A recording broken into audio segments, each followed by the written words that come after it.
The moon sees what others miss, little one. Your time will come. That's what Sarah's grandmother had whispered to her every full moon, pressing a kiss to her forehead with lips soft as moth wings. But when you're the invisible girl at your 5th mating ceremony, when you're the wolf no alpha has ever looked at twice, you learn that waiting doesn't bring love. It only makes the silence cut deeper. And tonight at the Moonridge mating ceremony, Sarah would discover that sometimes deliverance doesn't come from being chosen, but from a savage stranger's lie so dangerous it might just save her life.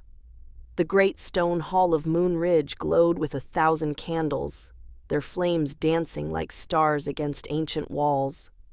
Autumn flowers wound through iron sconces, and the air smelled of cedar smoke and anticipation. It should have been magical. It would have been, if Sarah hadn't spent 5 years learning that magic wasn't meant for girls like her. She sat in the farthest corner, half hidden behind a stone pillar, her emerald dress doing nothing to make her feel less invisible. Around her, the ceremony unfolded like it always did. Alphas circled the room with predatory grace, their eyes sharp as they evaluated potential mates. One by one, they approached the women they wanted, hands extended, necks offered for the ritual claiming. Joyful cries echoed through the hall each time a match was made. Sarah watched it all with the practiced numbness of someone who'd learned not to hope. She'd perfected the art of making herself small, of taking up as little space as possible, of existing without really being seen. 5 ceremonies. 5 years of sitting in shadows while everyone else found their futures. Tonight would be no different, or so she thought. Sarah of Moonridge. Elder Moira's voice cut through the celebration like a blade through silk. The hall didn't fall silent. That would have required people to notice her in the first place. But the moment Sarah stood, a few heads turned, not with interest, with pity. Her legs trembled as she walked to the center platform, each step echoing in her ears like a death knell. The emerald dress that had seemed almost pretty in her room now felt like a costume, like she was a child playing dress-up in a game she'd never win. She could feel the weight of 100 eyes on her back, some sympathetic, most indifferent, a few openly contemptuous. The platform stood empty before her. No alpha moved. No one even pretended to consider it. Elder Moira's expression softened with the kind of gentleness that made everything worse. She opened her mouth to offer the formal dismissal, the same words Sarah had heard 4 times before. Then a voice like rolling thunder shattered the moment. Mine. The single word reverberated through the hall with such raw power that conversation stopped mid-sentence. Candle flames flickered. Sarah's heart slammed against her ribs as her gaze snapped to the entrance. A massive figure filled the doorway, broad shoulders blocking out the moonlight behind him. Even in silhouette, he was enormous, easily a head taller than any wolf in the room. As he stepped into the candlelight, Sarah's breath caught in her throat. Battle scars cut across his face like war paint. Dark hair fell past his shoulders, braided with leather cords. His eyes were the color of storm clouds, and they were locked directly on her. Whispers erupted like wildfire. Dorian Ashford, the Iron Crest Alpha, the savage of the northern mountains. Sarah had never seen him before, but his reputation preceded him like a warning. The Alpha who'd killed 3 challengers in a single moon. The warrior who'd reclaimed Iron Crest from a tyrant through blood and brutality. The wolf even other Alphas feared. He moved toward her with predatory grace, each step deliberate and unhurried. The crowd parted before him like water before the prow of a ship. No one dared meet his eyes. No one dared stand in his way. He stopped inches from the platform, towering over her even though she stood elevated. "You're Sarah." It wasn't a question. She could only nod, her voice trapped somewhere between her lungs and her throat. Up close, He was even more imposing, all raw muscle and barely contained violence. A scar cut through his left eyebrow, and another traced his jawline, but his eyes held something she hadn't expected: calculation, intelligence, purpose. Good. His hand extended toward her, palm up, an offering, not a demand. But when he spoke again, his words were anything but gentle. Act like you're mine, little wolf, starting now. Sarah's pulse thundered in her ears. Every instinct screamed at her to run, to hide, to refuse. Instead, she placed her hand in his. Sarah's hand trembled in the space between them, hovering over Dorian's palm like a bird uncertain whether to land or flee. Time seemed to stretch and warp around her, the candlelit hall fading into a blur of shocked faces and whispered names. Act like you're mine. 4 words that could change everything or destroy what little she had left. She searched his face for cruelty, for mockery, for the trap she was certain must be hidden behind those storm-gray eyes. But all she found was an intensity that made her breath catch, a focus so absolute it felt like he could see straight through to the frightened, desperate girl beneath her carefully constructed mask of indifference. Behind her, Elder Moira made a small sound of alarm. Alpha Ashford, this is highly irregular. The claiming ritual requires... I know what it requires. Dorian's voice cut through the elder's protest without him ever breaking eye contact with Sarah. I'm claiming her. Unless she refuses... The weight of that last word settled over Sarah like a physical thing. Refuses. She had the right to refuse. By pack law, no alpha could force a claiming. She could say no, walk off this platform, return to her small room in the healer's quarters, where she'd spent the last 5 years making herself useful enough to not be cast out entirely. She could go back to being invisible. Sarah. Her name on his lips was a command and a question all at once. Decide. A ripple of murmurs spread through the crowd like wind through autumn leaves. Sarah caught fragments of conversations, each one a small knife. Why would he want her? Must be desperate if he's taking the runt. Ironcrest is more savage than I thought. That last one came from Marcus, a wolf who'd looked through her every day for 3 years while courting the healer's daughter. The casual cruelty in his voice was nothing new, but tonight it landed differently. Tonight, with Dorian Ashford's hand extended toward her and an entire hall of witnesses watching her humiliation, that cruelty crystallized into something sharp and clarifying. She was done being invisible. Sarah placed her hand in Dorian's. His fingers closed around hers with surprising gentleness. The calloused warmth of his palm, a stark contrast to the raw power she could feel thrumming beneath his skin. The moment their hands connected, something electric shot up her arm, a recognition that lived somewhere deeper than conscious thought. Her wolf stirred for the first time in years, lifting its head with sudden, startling awareness.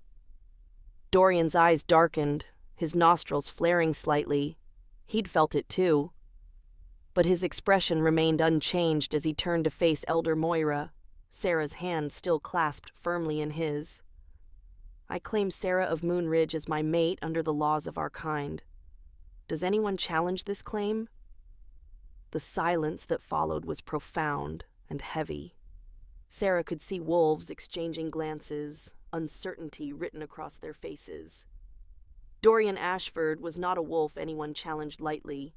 His reputation preceded him like a shadow, built on violence and uncompromising strength. Even Alpha Garrett, leader of Moon Ridge and a formidable warrior in his own right, remained seated. His jaw tight but his mouth firmly closed. No one challenged. No one spoke. Elder Moira's weathered face creased with concern as she looked between Dorian and Sarah, but pack law was pack law. Very well. Sarah of Moon Ridge, do you accept this claim? Sarah opened her mouth and found her voice had abandoned her entirely. She managed a single nod, the gesture small and inadequate against the magnitude of what was happening. She was accepting a claim from a stranger, an alpha whose reputation was built on blood and brutality, a wolf who ruled the most feared pack in the Northern Territories. She was accepting escape. "Speak it." Dorian's voice dropped lower, meant only for her ears. "They need to hear you say it." Sarah swallowed against the dryness in her throat and forced the words past her lips. "I accept." The two words released something in the room, a collective exhale from wolves who'd been holding their breath. Elder Moira nodded slowly, her expression troubled but resigned. "Then, by the laws of our kind, and the blessing of the moon, I recognize this claiming. Sarah of Moon Ridge is now claimed by Alpha Dorian Ashford of Iron Crest." Dorian pulled Sarah closer with a gentle but inexorable pressure, drawing her against his side. Up close, the sheer size of him was overwhelming. She barely reached his shoulder, and his arm around her waist felt like an iron band, protective and possessive all at once. He radiated heat and the sharp, clean scent of pine and winter wind. "We leave now." He said it to Elder Moira, but his words carried across the suddenly silent hall. "Now?" Elder Moira's eyebrows rose. "Surely you'll stay for the feast. Complete the traditional now." The finality in that single word shut down any further protest. Dorian began walking, and Sarah found herself moving with him, her body responding to the gentle pressure of his hand at her back before her mind fully caught up. They cut through the crowd, and this time people didn't just part. They pressed themselves back against the walls as if afraid that touching Dorian might invite violence. Sarah caught glimpses of faces as they passed. Her fellow healers looked shocked, their expressions a mixture of disbelief and something that might have been envy. The other unmated females stared with open confusion, clearly wondering what this massive, scarred alpha could possibly see in the girl they'd dismissed years ago. And then there was Alpha Garrett, rising from his seat with a hand raised. "Ashford," a word. Dorian stopped, and Sarah felt the shift in his body, the way every muscle went taut, ready for violence if necessary. But when he turned to face Moonridge's alpha, his expression was merely bored. "Make it quick." Garrett approached with the careful movements of a wolf who understood exactly how dangerous the creature before him was. He was a large man himself, heavily muscled and scarred from years of protecting his pack. But standing next to Dorian, he looked almost ordinary. "I'd like to understand your interest in Sarah. She's never manifested any particular strength. Never. Are you questioning my judgment?" The temperature in the room seemed to drop 10 degrees. "No." Garrett's response was immediate. "But she's been part of Moonridge for 23 years. If you're taking her, I'd like to know that she's going somewhere she'll be valued." Sarah blinked in surprise. In 5 years, Garrett had spoken perhaps a dozen words to her, most of them instructions related to healer duties. This sudden protective interest felt surreal. Dorian's hand tightened fractionally on Sarah's waist. "She'll be valued. As my mate and the alpha female of Iron Crest, she'll be valued more than she ever was here." The words were polite, but the edge beneath them was sharp enough to draw blood. "Unless you're suggesting Moonridge valued her properly before tonight?" The question hung in the air like a challenge. Garrett's jaw worked, but he had no answer that wouldn't be an admission of neglect. Finally, he stepped back with a nod. "Safe travels, then, Alpha Ashford. Sarah, you're always welcome to visit." The hollow offering made Sarah's chest tighten. Always welcome to visit the place that had never truly wanted her there. She said nothing, merely nodded once, and let Dorian guide her toward the door. They stepped out into the cool night air, and Sarah dragged in a breath that felt like the first real oxygen she'd had in hours. The full moon hung heavy and bright above them, casting silver light across the courtyard. Dorian's wolves were waiting, 4 of them, all enormous, all watching her with expressions she couldn't quite read. "This is Sarah." Dorian's introduction was simple, but something in his tone brooked no argument. My mate. Anyone who disrespects her answers to me. The wolves dipped their heads in acknowledgement, though Sarah could see the questions in their eyes. She didn't blame them. She had questions, too. Why her? Why tonight?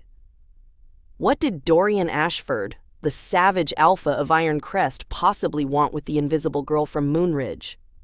But those questions would have to wait, because Dorian was already moving, striding toward the tree line with a ground-eating pace that had Sarah nearly running to keep up.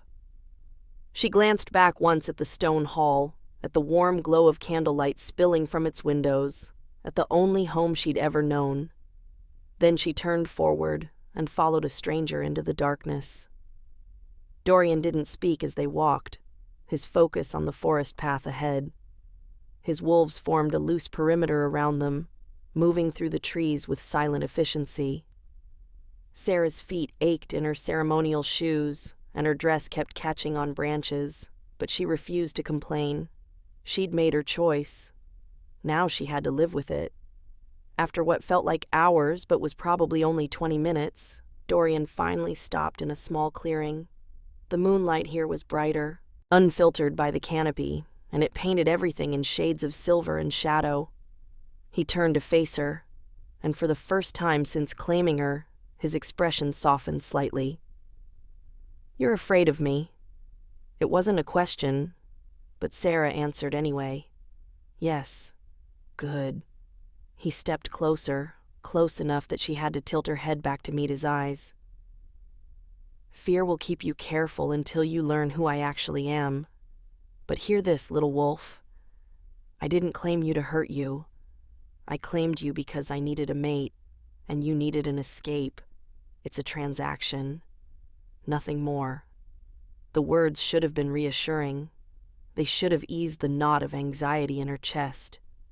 Instead, they felt like a different kind of rejection, colder and somehow more final than anything she'd experienced in Moonridge. "A transaction," she repeated softly. "Yes." His gaze held hers. "You'll be treated with respect at Iron Crest. You'll have protection, status, and a place that's actually yours. In return, you'll stand at my side when required and fulfill the role of alpha female. That's the arrangement." Sarah nodded slowly, processing the clinical nature of his explanation. No pretense of affection, no false promises of love or partnership, just a business arrangement between two desperate wolves. It should have been exactly what she wanted. It should have been perfect.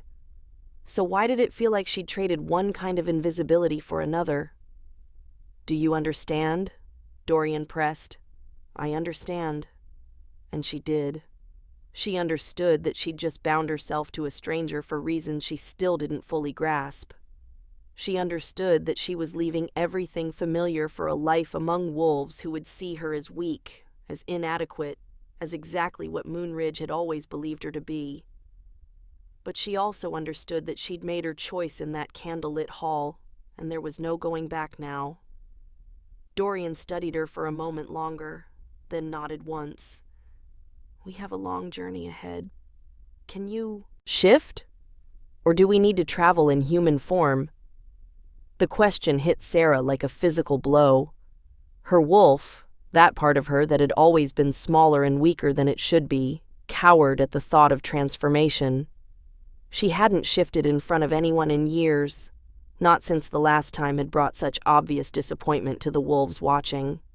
"I can shift," she said quietly. "But I'm slow. And small.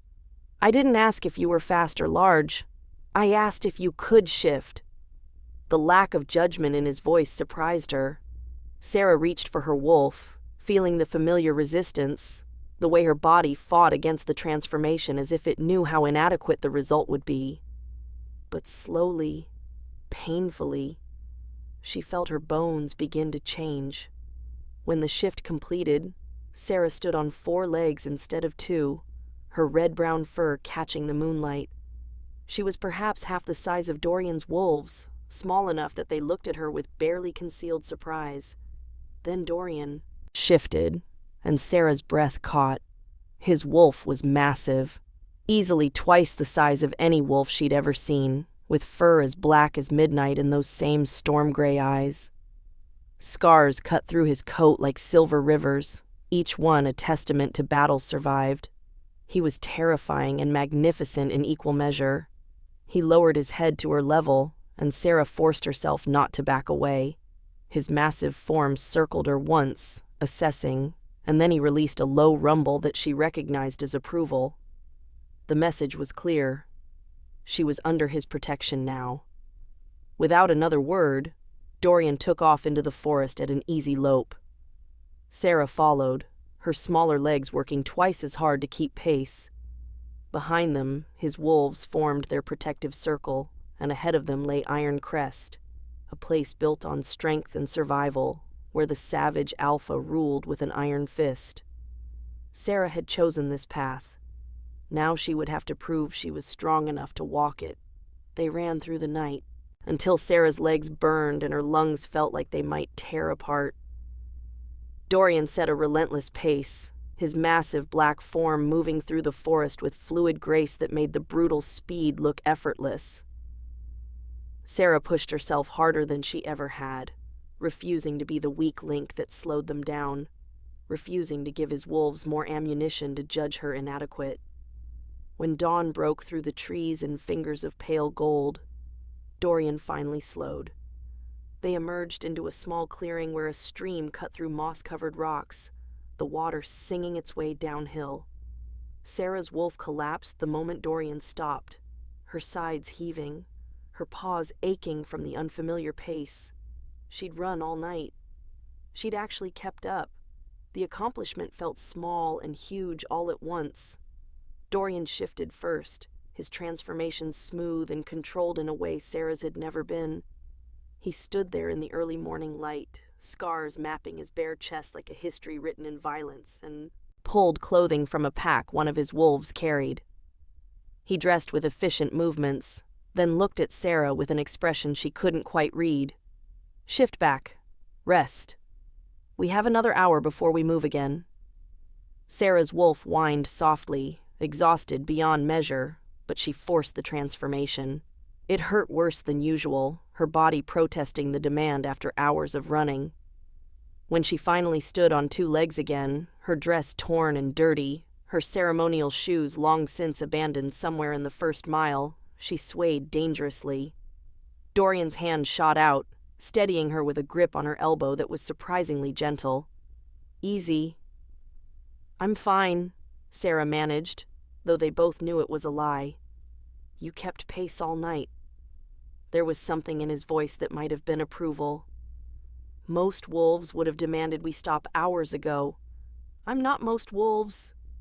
The words came out sharper than she intended, defensive and raw. "No," Dorian agreed, studying her with those storm-gray eyes. "You're not." He guided her to a flat rock near the stream, and Sarah sank onto it gratefully. Her feet were bloody, torn from running without shoes, and every muscle in her body screamed in protest. One of Dorian's wolves, a blonde female with kind eyes, brought her a water skin and a strip of dried meat. Sarah took both with a murmured thanks, too tired to feel self-conscious about her desperate hunger. Dorian crouched beside the stream, washing his face and neck with water he cupped in his palms. In the growing daylight, Sarah could see him more clearly than she had in the candlelit hall or the moonlit forest. He was younger than his reputation suggested, perhaps 30, maybe less.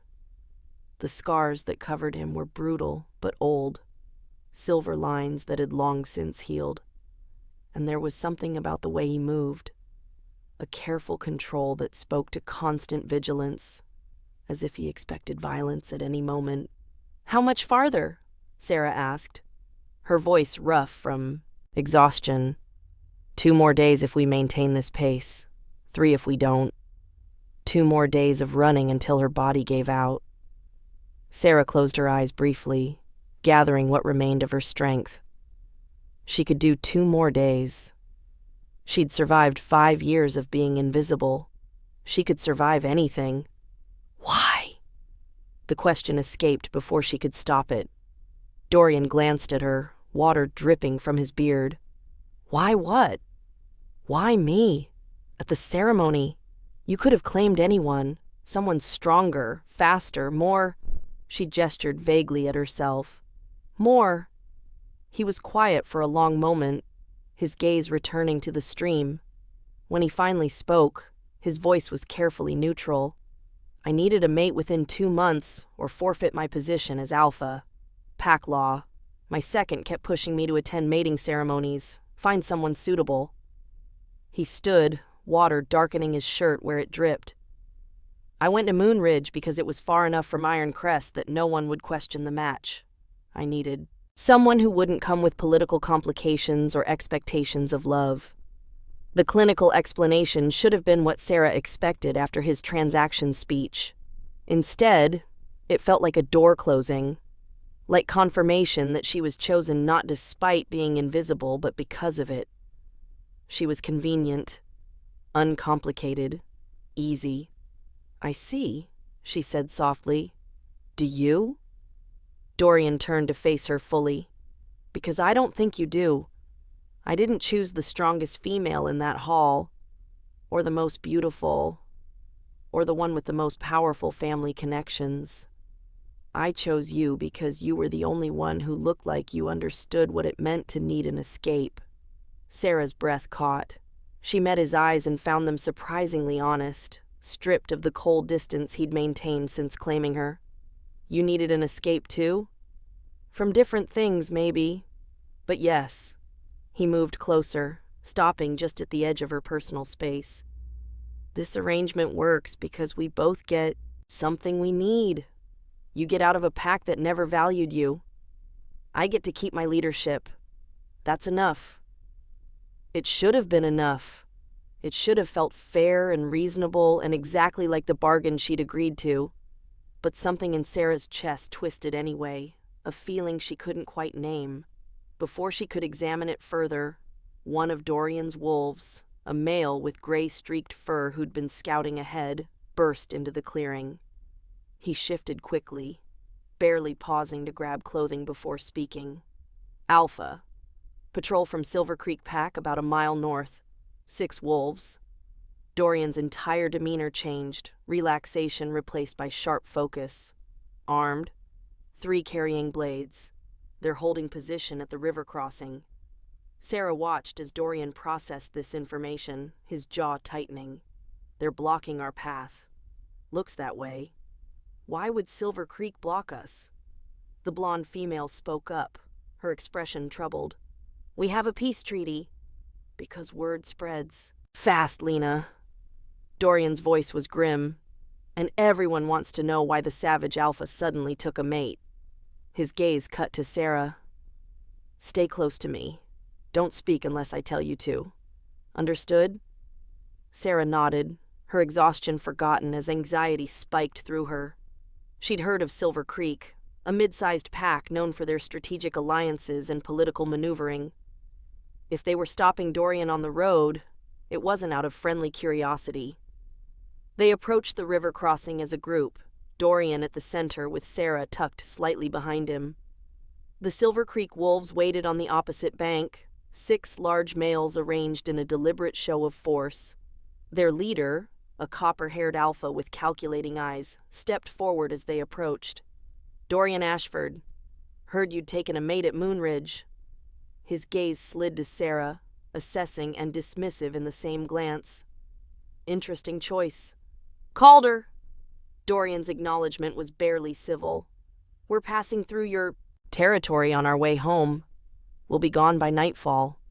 Oh, I don't doubt that. Calder smiled, but it didn't reach his eyes.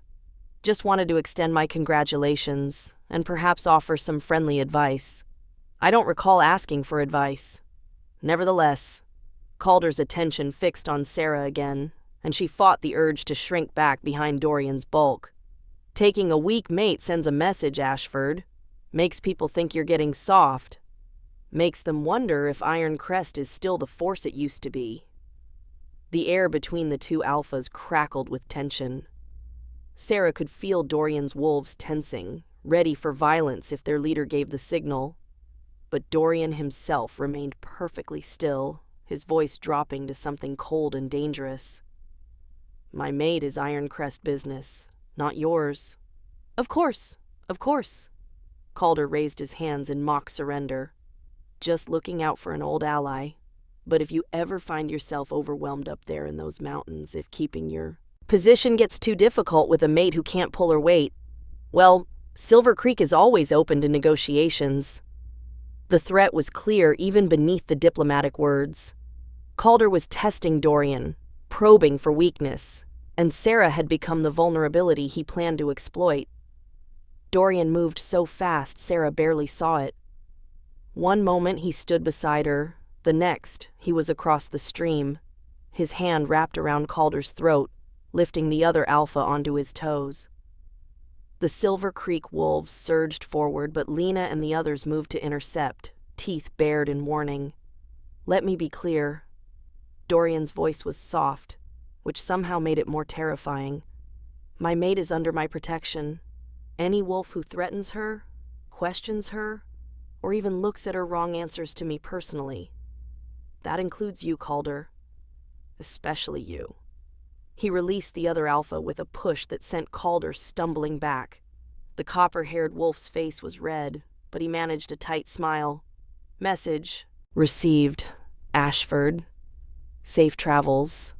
Dorian returned to Sarah's side, water dripping from his boots, and jerked his head toward the path. "We're moving." They crossed the river in tense silence, and Sarah didn't dare look back at the Silver Creek wolves watching them go. Only when they'd put several miles between themselves and the confrontation did she find her voice. "You didn't have to do that." Dorian glanced at her, his expression unreadable. "Do what?" "Defend me. Risk an alliance over what he said. I told you at the ceremony, you're under my protection. That's not negotiable." He adjusted his pace slightly, falling into step beside her rather than ahead. "Besides, Calder's been looking for an excuse to test me for years. Better to establish boundaries now." "By threatening him?" "By showing him that insulting my mate has consequences." Something flickered across Dorian's face, too quick to identify. "Even if it's just a transaction, you're still mine to protect." The word "mine" resonated through Sarah in a way that had nothing to do with possession and everything to do with the mate bond she'd been trying to ignore. It pulsed between them like a living thing, growing stronger with each hour they spent together. She could feel Dorian's emotions now if she focused. The lingering anger from the confrontation, the determination driving him forward, and underneath it all, something that felt almost like concern for her. The realization terrified her more than Calder's threats had. They made camp that night in a cave carved into the mountainside, the entrance partially hidden by a waterfall that cast dancing shadows across the stone walls. Dorian built a fire while his wolves took watch positions, and Sarah finally allowed herself to collapse against the cave wall, every muscle in her body protesting. "Here." Dorian appeared beside her with more dried meat and a small pot of salve. "For your feet." Sarah took the food but stared at the salve in confusion. "What?" "You've been bleeding since this morning. I can smell it." He crouched before her, and before Sarah could protest, he'd taken her foot in his hands with surprising gentleness. "This will help them heal faster." The intimacy of the gesture froze Sarah in place. Dorian's large hands cradled her small foot carefully, his touch clinical but impossibly gentle as he spread the salve across her torn skin. The medicine stung, but Sarah barely felt it. She was too focused on the way Dorian's scarred fingers worked with practiced precision, the way his brow furrowed in concentration, the way he treated this small act of care with the same intense focus he'd given to threatening Calder. "You don't have to. You can't run if your feet don't heal." He moved to her other foot, his touch just as gentle. "We have another full day of travel. Maybe 2 if the mountain passes are difficult." But it felt like more than pragmatism. It felt like actual care, and that terrified Sarah because care meant vulnerability, meant risk, meant the possibility of more hurt than she'd already survived. When he finished, Dorian sat back on his heels, his eyes meeting hers in the firelight. "The bond," he said quietly. "You feel it." It wasn't a question. Sarah swallowed hard. "Yes, it will get stronger. That's how mate bonds work." His expression was carefully neutral. "But it doesn't have to change our arrangement. We can acknowledge it exists without acting on it." "Can we?" Sarah asked, her voice barely above a whisper. Because already, after just one day, the bond hummed between them like a song she couldn't unhear. Already, she found herself watching the way firelight caught in his dark hair, the way his scars told stories she suddenly wanted to know, the way his rare gentleness felt like a secret gift. Dorian held her gaze for a long moment, and Sarah could have sworn she saw something flicker in those storm-gray eyes. Uncertainty, maybe, or recognition. But then he stood, the moment breaking like glass. "Get some rest. We leave at first light." He moved to the cave entrance, settling into a watch position that put his back to her, and Sarah was left alone with the fire's dying warmth and the growing certainty that their transaction was already becoming something far more complicated, something far more dangerous. Because the mate bond didn't care about convenience or political arrangements or carefully constructed emotional walls. It simply was, growing stronger with each shared breath, each careful touch, each moment Sarah spent learning that the savage alpha might not be quite as savage as his reputation claimed. And that truth terrified her more than any threat from Silver Creek ever could. Ironcrest revealed itself at dawn on the third day, and Sarah's breath caught despite her exhaustion. The settlement wasn't built into the mountainside. It was carved from it, stone structures that seemed to grow directly from the living rock.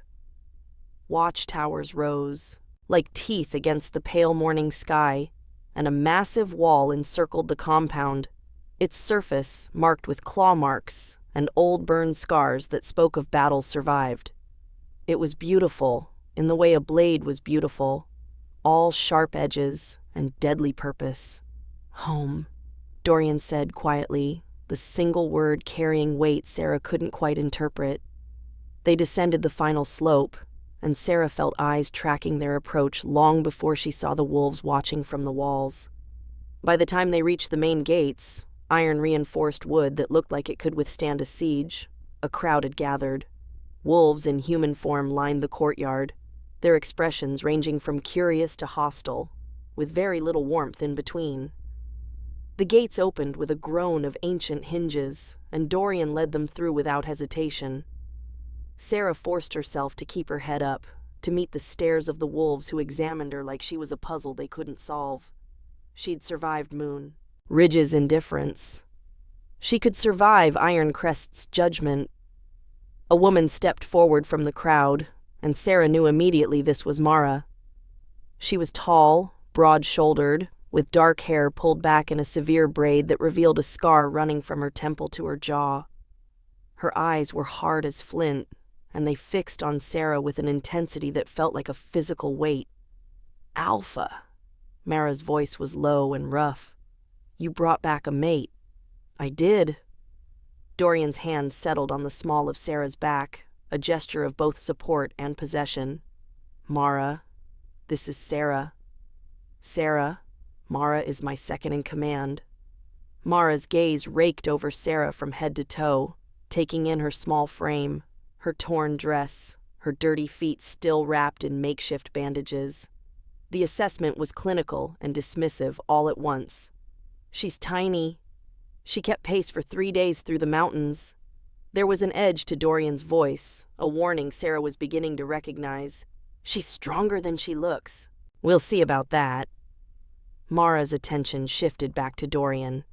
"The council wants to meet with you. They have questions about your choice of mate." "I'm sure they do." Dorian's jaw tightened.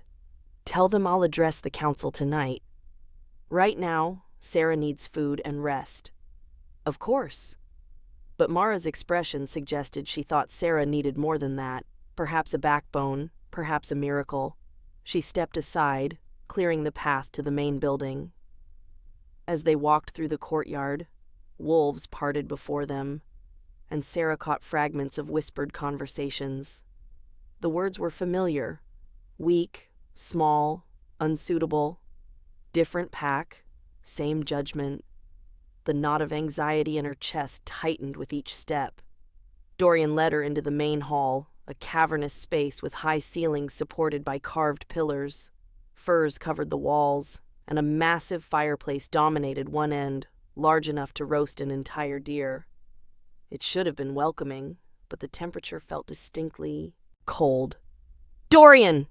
a male voice called out, and a man emerged from a side corridor with a grin that transformed into surprise when he saw Sarah. He looked similar to Dorian. Same dark hair, though his was shorter. Same strong build, though slightly leaner. Same storm gray eyes, though his held humor rather than intensity. "You actually did it. You actually brought home a mate." "Cade." Dorian's tone held a warning. "Behave." "I'm always behaved." Cade approached Sarah with easy confidence, his smile warm enough to thaw some of the ice that had settled in her bones. "Cade Ashford, Dorian's much more charming younger brother, and you must be the brave soul who agreed to chain herself to my grumpy sibling." Despite everything, Sarah felt her lips twitch. Sarah. "Well, Sarah, welcome to Iron Crest. It's not as terrifying as it looks." He leaned in conspiratorially. "Actually, it's exactly as terrifying as it looks, but we try not to talk about that." "Cade?" Dorian's voice was flat. "Don't you have somewhere else to be?" "Probably." But Cade didn't move, his gaze sliding between Dorian and Sarah with obvious interest. "But this is far more entertaining. How did my brother convince you to accept his claim? Threats? Bribery? Mind control?" "Mutual benefit," Sarah said quietly, and something flickered across Cade's expression. Understanding, maybe, or sympathy. "Ah, the political arrangement. Classic Dorian." He clapped his brother on the shoulder. "Well, regardless of how it happened, you're here now. And for what it's worth, I think you're exactly what this place needs." Before Sarah could ask what he meant, an elderly woman appeared at the far end of the hall. She was small, bent with age, but her eyes were sharp as she approached. Power radiated from her in waves, the kind that came from decades of wisdom rather than physical strength. Her silver hair hung loose to her waist, and she wore robes marked with symbols Sarah didn't recognize. "Ilara," Dorian said, and there was genuine warmth in his voice, for the first time since they'd entered the compound. "This is Sarah, my mate. Sarah. Ilara is our record keeper and historian. She knows more about pack law than anyone alive." Ilara studied Sarah with those keen eyes, her gaze seeming to see straight through flesh to something deeper. After a long moment, she smiled, a small, knowing expression that sent a shiver down Sarah's spine. The little wolf with the fierce heart. "Yes, I see it now." "See what?" Sarah asked. "What needs to be seen?" Ilara's answer was maddeningly cryptic. She turned to Dorian. "The council grows restless. They question your choice. Let them question." Dorian's hand tightened on Sarah's back. "She's my mate. That's decided." "Is it?" Ilara's gaze returned to Sarah. "There is still the matter of the trial of worth." The words fell into the hall like stones into still water, and Sarah watched as Dorian's expression shuddered. "That's not necessary. It absolutely is necessary." Mara had followed them into the hall, her arms crossed over her chest. "You claim a mate from outside our pack, someone with no history with Iron Crest, no proven strength. The pack has a right to demand proof she can fulfill the role of alpha female." "She doesn't need to prove anything." Dorian's voice dropped to something dangerous. "I am the alpha. My choice is final. And if the pack refuses to accept her, Mara stepped forward, her posture aggressive. If they challenge your leadership because you brought home someone they see as weak, what then, Dorian? You willing to fight half your own pack to force them to accept a mate they don't believe in? The tension in the hall crystallized into something sharp enough to cut. Sarah could see the other wolves watching, weighing, waiting to see how their alpha would respond to this challenge. Cade had gone still, his earlier humor vanished, and even Alara watched with careful attention. Dorian's jaw worked, muscles clenching beneath scarred skin. Sarah realized with creeping horror that Mara was right. For all his power, for all his position as alpha, Dorian couldn't simply force acceptance, not without fracturing the pack's unity, not without creating the exact kind of weakness that rivals like Calder would exploit. She'd become a liability. Again. What is the trial of worth? Sarah's voice cut through the tension, steady despite the fear clawing at her throat. Alara answered, her tone formal. 3 tests to prove the worthiness of an alpha's mate. Combat, to demonstrate courage and strength. Knowledge, to show wisdom and strategic thinking. And endurance, to prove the resilience necessary to survive an Iron Crest. Each test must be passed within 1 week of arrival. And if I fail, the silence that followed was answer enough. If she failed, Dorian would lose his mate, and with her, any legitimacy his claim to leadership still held. The 2-month deadline would become meaningless. Iron Crest would demand he choose someone else, someone stronger, someone worthy. You won't fail, Dorian said, but Sarah heard the edge of doubt beneath the confidence. She turned to face him fully, searching his expression for the truth. Will the pack accept me if I pass? They'll have to. That's not what I asked. Sarah held his gaze. Will they accept me, Dorian? Or will I spend my life here the same way I spent it in Moonridge? Present but invisible, tolerated but not wanted? Something flickered across Dorian's face, an emotion too complex to name. You'll have to earn their respect.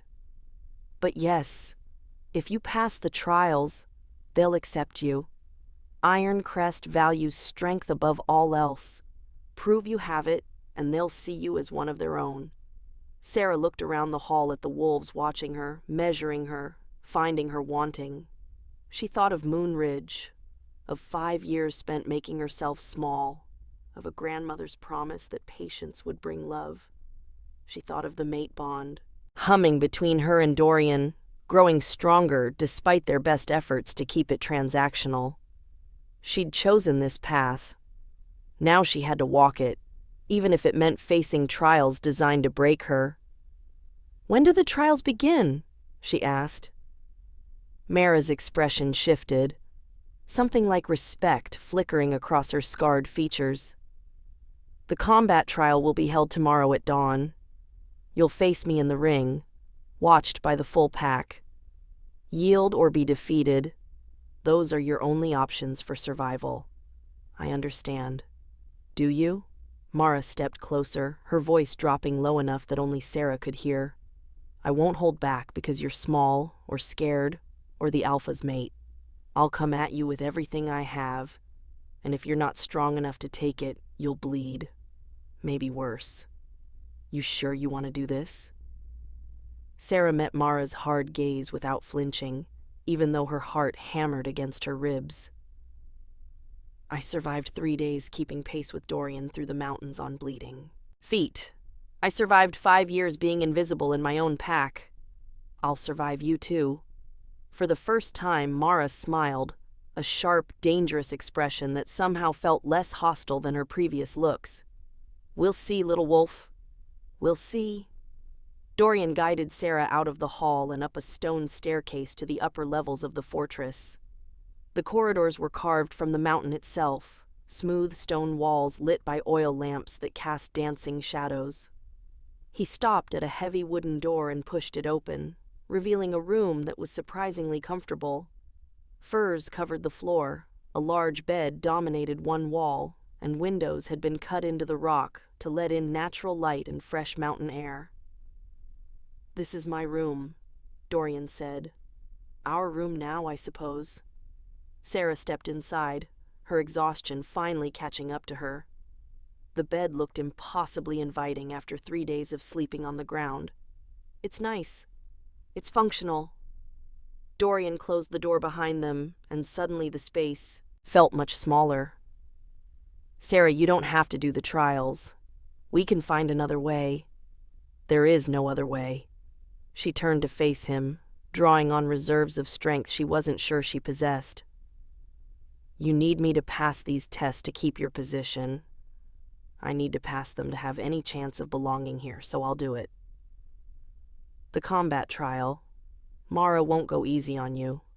She can't, not with the whole pack watching. I know. You could get seriously hurt. I know that too. Sarah moved closer, close enough to see the concern etched in the lines around his eyes, the tension in his jaw. But what choice do I have? Go back to Moonridge? Run away and leave you to face the consequences of claiming me? No. I chose this when I took your hand at the ceremony. I'll see it through. Dorian studied her for a long moment, something shifting in his expression. You're not what I expected. What did you expect? Someone grateful to escape, someone compliant, someone who'd let me handle everything while she stayed quietly in the background. He reached out, his fingers grazing her cheek in a touch so gentle it made her breath catch. Not someone who'd volunteer to fight my second-in-command to prove her worth. The mate bond flared between them at the contact, warm and insistent, and Sarah had to fight the urge to lean into his touch. Maybe you should have looked more carefully before you claimed me. Maybe. His hand dropped away, but his eyes held hers. Get some rest.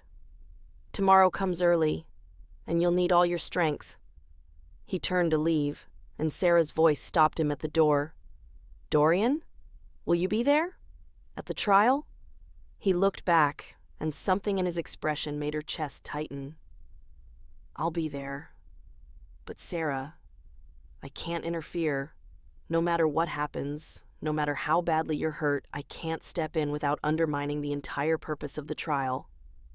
Do you understand? She understood. She'd be alone in that ring, facing Mara's strength with nothing but her own determination to keep her standing. No help, no mercy, no escape. I understand, she said quietly.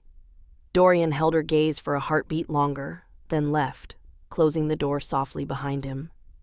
Sarah stood alone in the room that was now supposedly hers, in a fortress full of wolves who questioned her worth, facing trials designed to break anyone who wasn't strong enough to survive an Iron Crest.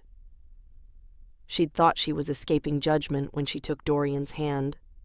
Instead, she'd walked straight into something far more dangerous, a test that would prove once and for all whether she was as worthless as Moonridge believed, or if there was strength in her that no one, including herself, had ever recognized. Tomorrow at dawn, she'd find out.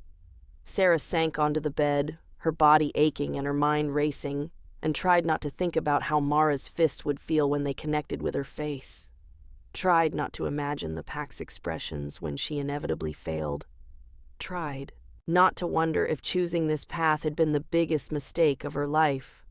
But beneath the fear, beneath the doubt, a small ember of defiance burned. She'd survived this long by refusing to stay down. She'd kept pace through the mountains when her body screamed for her to stop. She'd looked Mara in the eye and refused to back down. Maybe that wasn't strength in the way Ironcrest measured it. Maybe it wasn't enough. But it was all she had. And she'd use every last bit of it to prove she deserved to be here, even if it killed her. Dawn came too quickly, dragging Sarah from a restless sleep filled with nightmares of fists and blood. She dressed in the clothes someone had left outside her door. Simple fighting leathers that fit surprisingly well, though they hung loose on her small frame. Her hands shook as she laced the vest, and she pressed them flat against her thighs until the trembling stopped. She would not go into that ring showing fear. The combat arena was a circle of packed, Earth in the center of the compound, surrounded by stone benches carved directly from the mountain. By the time Sarah descended the stairs, every seat was filled. The entire pack had turned out to watch, their faces a mixture of curiosity, skepticism, and anticipation. They wanted to see the alpha's weak mate get broken. They wanted confirmation that their doubts were justified. Sarah forced herself to keep walking. Mara waited in the center of the ring, already warmed up, her muscles loose and ready. She'd stripped down to fighting clothes similar to Sarah's, and in the morning light, Sarah could see the full extent of the scars covering Mara's arms and torso. Each one was a testament to battles survived, to strength earned through pain. Mara was a warrior in every sense of the word. Sarah was a healer who'd spent 5 years avoiding confrontation. The odds weren't just against her. They were impossible.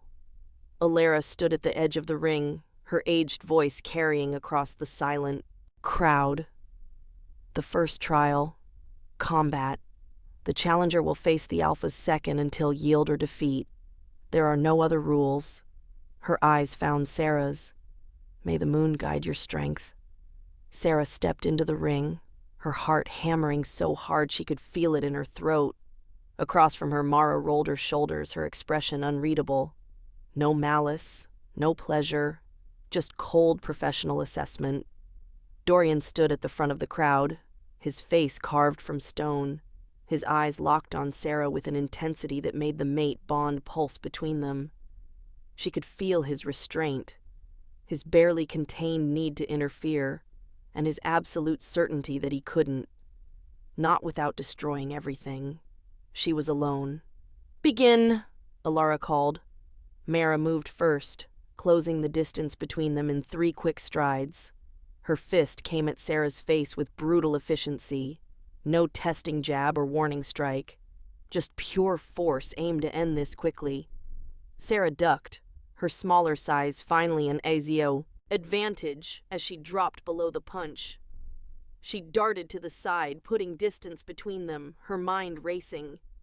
She couldn't match Mara's strength. She couldn't trade blows. Her only chance was speed, was staying out of reach, was... Mara's foot caught her in the ribs before she finished the thought. The impact drove the air from Sarah's lungs and sent her sprawling across the packed earth. Pain exploded through her side, sharp and immediate. She gasped, trying to breathe, trying to move, trying to do anything but lie there while the pack watched her fail. "Get up." She pushed herself to her hands and knees, then to her feet, swaying but standing. Blood trickled from where she'd bitten her tongue on impact, copper and salt flooding her mouth. Mara waited, giving her time to recover, not out of mercy, out of respect for the formality of the trial. "You're fast," she acknowledged, "but speed won't save you if you can't land a hit." Sarah didn't waste breath on a response. She moved, feinting left, then darting right, getting inside Mara's guard for just a moment. Her fist connected with Mara's ribs, and it was like punching stone. Mara didn't even flinch. Then Mara's elbow caught Sarah in the jaw, and the world exploded into stars. Sarah hit the ground hard, her vision swimming. Taste of blood stronger now. Through the ringing in her ears, she heard murmurs from the crowd. Disappointed, unsurprised, already writing her off as exactly what they'd expected. Weak, inadequate, unworthy. "Get up." She got up. Mara came at her again, and this time Sarah managed to block the first punch, then the second. But the third caught her in the stomach, folding her in half. She stumbled backward, arms wrapped around her middle, struggling to breathe through the pain. "You should yield," Mara said, and there was no cruelty in it, just honesty. This will only get worse. But yielding meant failure. It meant going back to being invisible, to being tolerated but never wanted. It meant watching Dorian lose everything because she wasn't strong enough. Sarah straightened, ignoring the way her body protested every movement. "No." Something flickered across Mara's expression. Surprise, maybe, or the beginning of respect. Then she attacked again, and Sarah's world narrowed to pain and survival. The third knockdown came when Mara swept her legs. Sarah crashed to the earth, her shoulder taking the impact, and she felt something grind wrong. Not broken, not yet, but close. Get up. The fourth knockdown was a punch to the ribs that left her gasping and spitting blood. Get up. The fifth was a combination that Sarah tried to block but couldn't. Her arms too slow, her body too battered. She went down hard, her vision graying at the edges. Get up. She got up. Every time she got up, the crowd's murmurs had changed. No longer dismissive, they'd gone quiet, watching with something that might have been awe or horror or both. Sarah could feel their attention like a physical weight, could sense their confusion at her refusal to stay down. Mara circled her, and for the first time, there was something besides cold professionalism in her eyes. Why? The question was quiet, meant only for Sarah. You're hurt. You've proven you have courage. Why keep getting up? Sarah wiped blood from her split lip with the back of her hand. Her left eye was swelling shut, her ribs screamed with each breath, and she was pretty sure at least 2 fingers on her right hand were broken.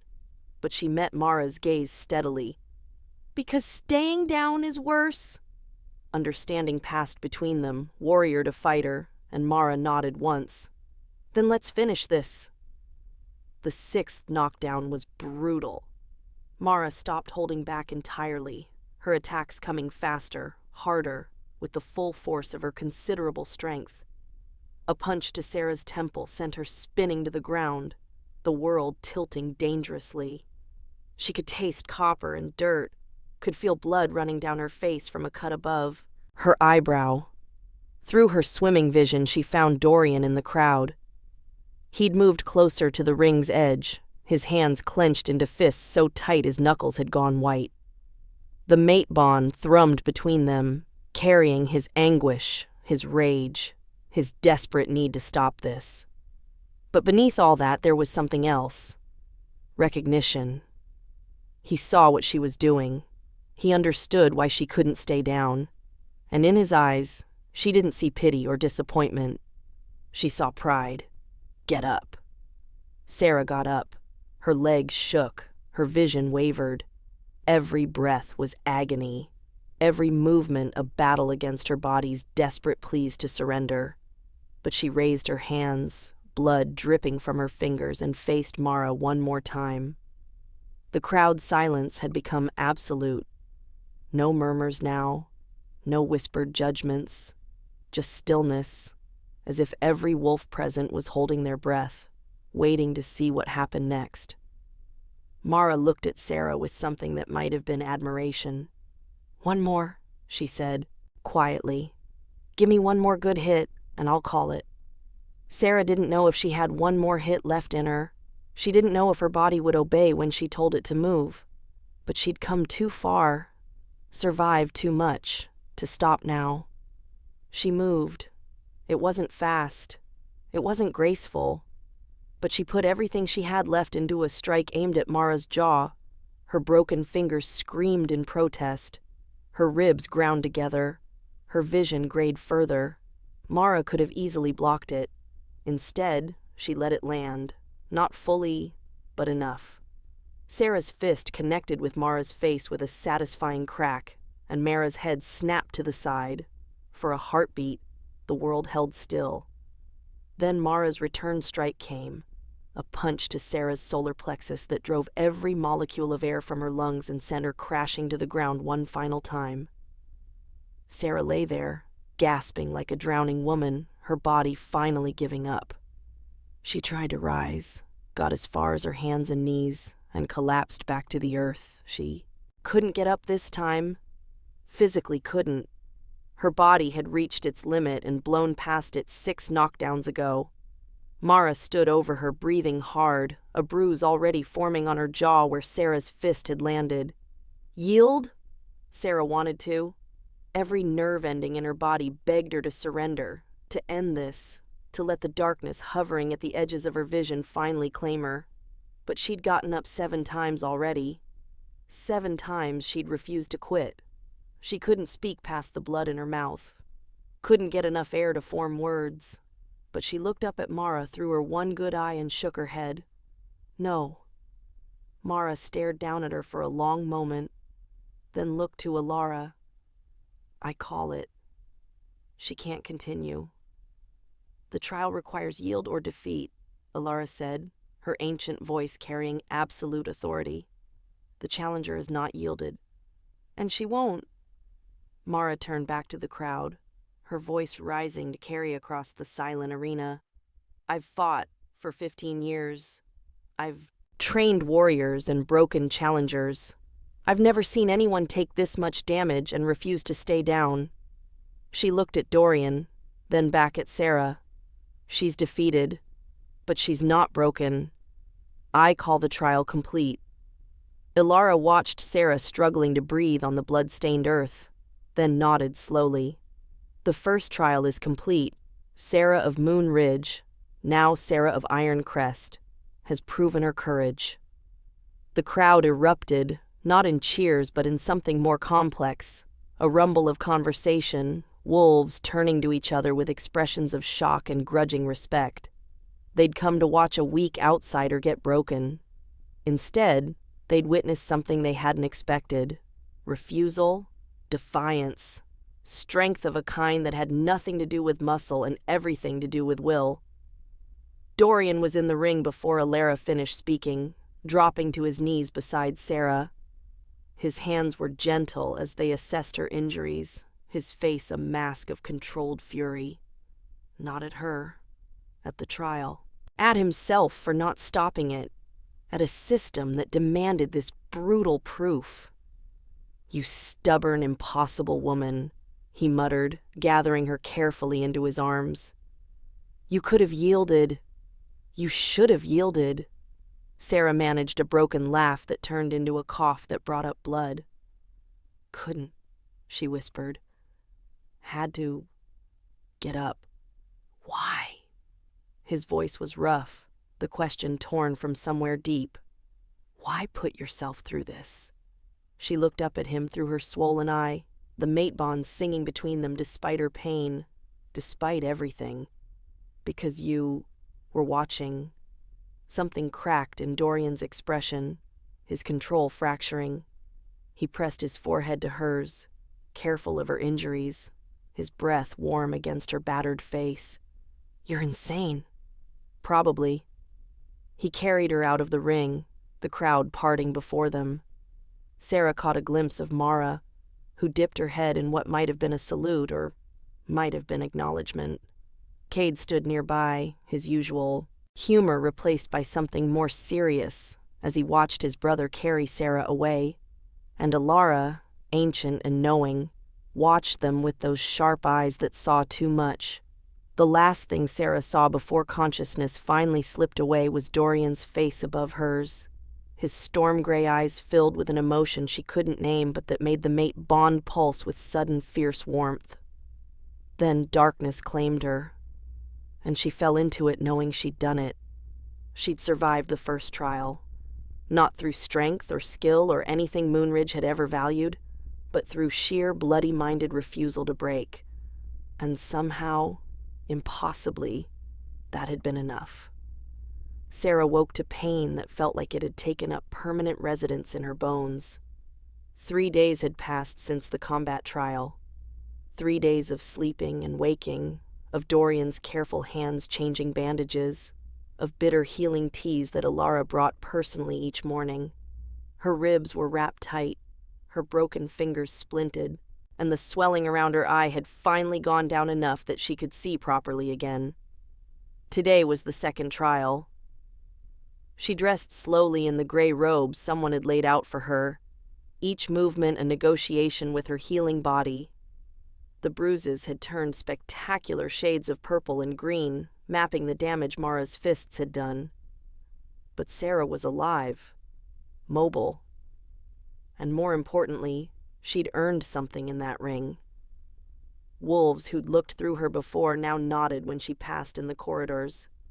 It wasn't acceptance yet, but it was acknowledgement. It was a start. Dorian appeared in the doorway as she was trying to braid her hair with clumsy, splinted fingers. He crossed the room without a word and gently took over, his large hands surprisingly deft as they wove her red hair into a simple plait. "You should have taken more time to heal. The trial has to happen within a week of my arrival. We're running out of time." Sarah watched him in the small mirror, this massive, scarred alpha performing such a gentle task. "Besides, this trial doesn't require me to get hit in the face repeatedly. I should be fine. The elders can be more brutal than Mara." He secured the braid with a leather cord and met her eyes in the reflection. "They'll push you, test every answer, look for weaknesses in your knowledge. Then it's a good thing I spent 5 years with nothing to do but read and learn." Sarah turned to face him, trying for confidence she didn't quite feel. "I can do this, Dorian." His hand cupped her cheek, thumb brushing carefully over the fading bruise along her jaw. "I know you can. You've already proven you're stronger than anyone expected, including me." The mate bond warmed at his touch, at the genuine respect in his voice, and Sarah had to resist the urge to lean into his palm. This was still supposed to be a transaction, a political arrangement, but the bond didn't care about their careful boundaries, and neither, she was beginning to suspect, did her heart.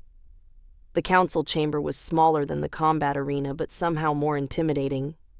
5 elders sat in a semicircle, 3 males, 2 females, all with gray in their hair and the sharp eyes of wolves who'd survived decades through wit as much as strength. Alara sat among them, her ancient face unreadable. The rest of the pack filled benches along the walls, watching with the same intense focus they'd brought to the combat trial. Sarah stood in the center of the circle, her splinted fingers folded carefully in front of her, and waited. The eldest male, a grizzled wolf with a scar bisecting his face, spoke first. "Sarah of Iron Crest, this is the trial of wisdom. We will ask questions of pack law, history, healing arts, and strategy. Your answers will determine your worthiness to stand as this pack's alpha female. Do you understand?" "I understand." "Then we begin." He leaned forward, his gaze sharp. "A pack member commits theft from another. Both parties come to you for judgment. The thief claims desperation. His children were starving. The victim claims violation of trust. How do you rule?" Sarah took a breath, organizing her thoughts. This wasn't about reciting facts. It was about demonstrating judgment. "I would hear both parties fully, with witnesses present. If the thief's claim of desperation is verified, I would rule that the theft, while still a violation, carries mitigated punishment. The thief would return the stolen goods or their equivalent value through labor, and the pack would examine why a member's children were starving in the first place. A pack that lets its young go hungry has failed its most basic duty." The elders exchanged glances. The scarred male's expression remained neutral. "And if the victim refuses to accept this ruling? Then I would remind them that pack law exists to serve the collective, not individual vengeance. If they still refuse, they can bring their grievance to the alpha. But as alpha, female, I stand by the ruling that addresses both justice and the root cause of the crime." A female elder with silver braids spoke next, her voice cool. "Ambitious. You would examine pack failures while judging individual crimes? An alpha female who only enforces rules without questioning why they're broken serves the law, but not the pack." Something flickered across the woman's face. Surprise, maybe, or respect. She sat back, nodding to the next elder. The questions came faster after that, each one designed to probe different aspects of knowledge and judgment. They asked about healing, which herbs counteracted wolfsbane poisoning, how to treat a shifted wolf with a broken spine, what to do when infections spread too fast for natural healing. Sarah answered each one with the confidence of someone who'd spent years in Moonridge's healing house, the one place she'd been valued for her mind rather than dismissed for her size. They asked about pack history, the formation of territories, the treaties that kept the peace, the wars that had shaped the northern territories. Sarah drew on 5 years of lonely nights spent reading everything she could find, turning her isolation into education, simply because she'd had nothing else to fill the empty hours. Then Alara spoke for the first time, her ancient voice cutting through the chamber like a blade. A hypothetical. 2 neighboring packs approach Iron Crest, each seeking alliance against the other. Both offer valuable trade routes and political advantage. Both threaten consequences if we side with their enemy. What do you counsel? The room went silent. Sarah could feel the weight of everyone's attention, could sense that this question mattered in ways the others hadn't. This wasn't about knowledge. It was about strategic thinking. She considered carefully before answering. I would counsel that Ironcrest ally with neither. Murmurs rippled through the watching crowd. The scarred elder leaned forward. Explain. 2 packs threatening each other and demanding we choose sides suggests they're evenly matched. If we ally with one, we make an enemy of the other and become entangled in a conflict that isn't ours. Instead, I would propose that Ironcrest offer mediation. Position ourselves as neutral ground for negotiation. If we can broker peace between them, both packs owe us debt and respect without the cost of war. If they refuse mediation, their conflict remains theirs, and we remain strong by staying uninvolved. And if they see our neutrality as weakness, another elder challenged, then they're fools. Strength isn't measured only in willingness to fight. It's measured in knowing when to fight, when to negotiate, and when to step back and let others destroy themselves without our involvement. Sarah held the elder's gaze steadily. Ironcrest's reputation for strength is already established. We can afford to be strategic rather than reactive. The silence that followed felt different than before. Sarah watched the elders exchange looks, saw Ilara's small smile, noticed the way some of the watching pack members sat straighter, their expressions shifting from skepticism to consideration. Cade, lounging against the far wall, was grinning openly. The questions continued, growing more complex and nuanced. They presented scenarios that had no perfect answers, situations where any choice carried consequences. Sarah navigated each one, not trying to give the right answer, but demonstrating how she thought through problems, weighed costs against benefits, considered both immediate needs and long-term implications. When they asked about handling a challenge from within the pack, she spoke of strength tempered by wisdom.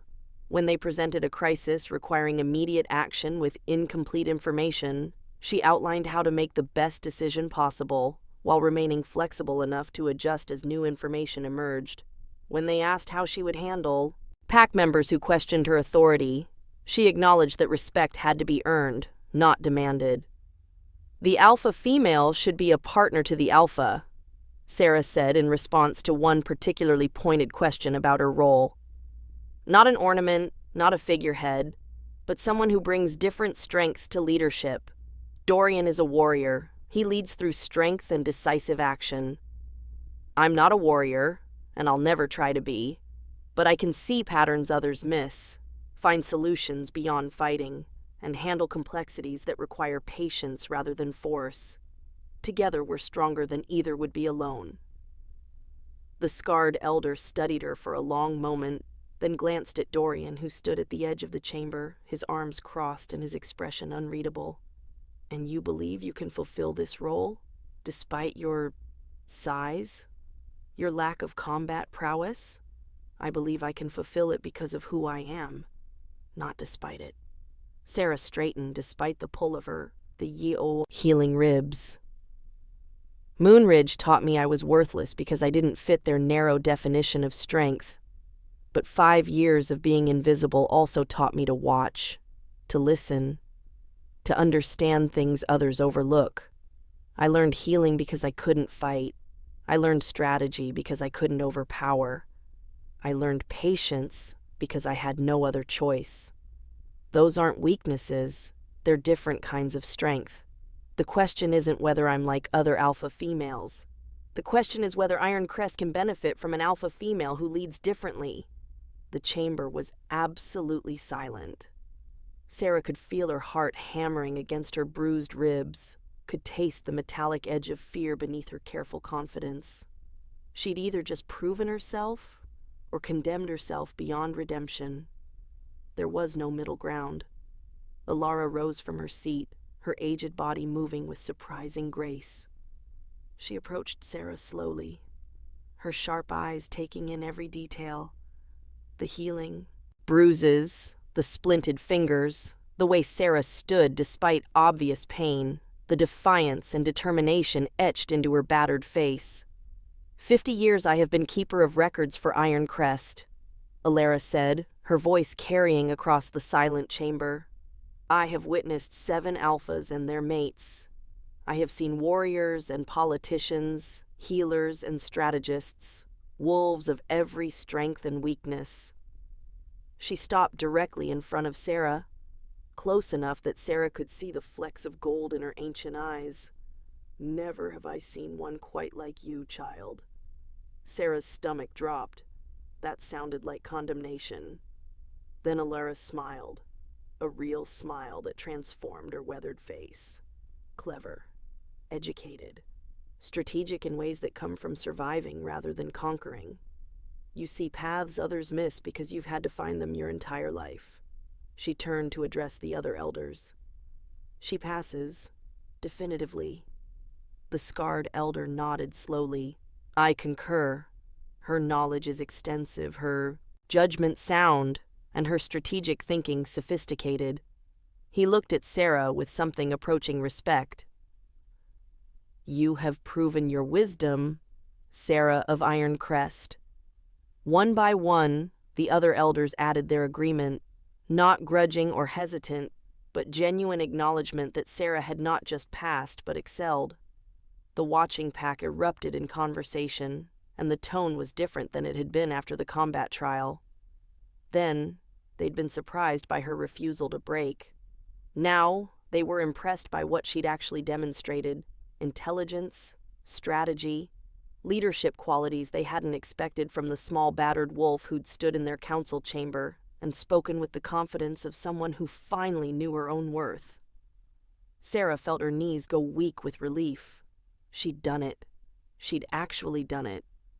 Dorian was beside her in an instant, his hand at her back steadying her. Told you, he murmured, quiet enough that only she could hear. More brutal than Mara. But no. One punched me in the face, so I'm calling it a win. Sarah's laugh came out shaky, adrenaline finally crashing through her system. 2 trials down, Dorian said, his hand warm against her spine. 1 more. The endurance trial. 3 days alone in the wilderness with nothing but a knife and the clothes on her back.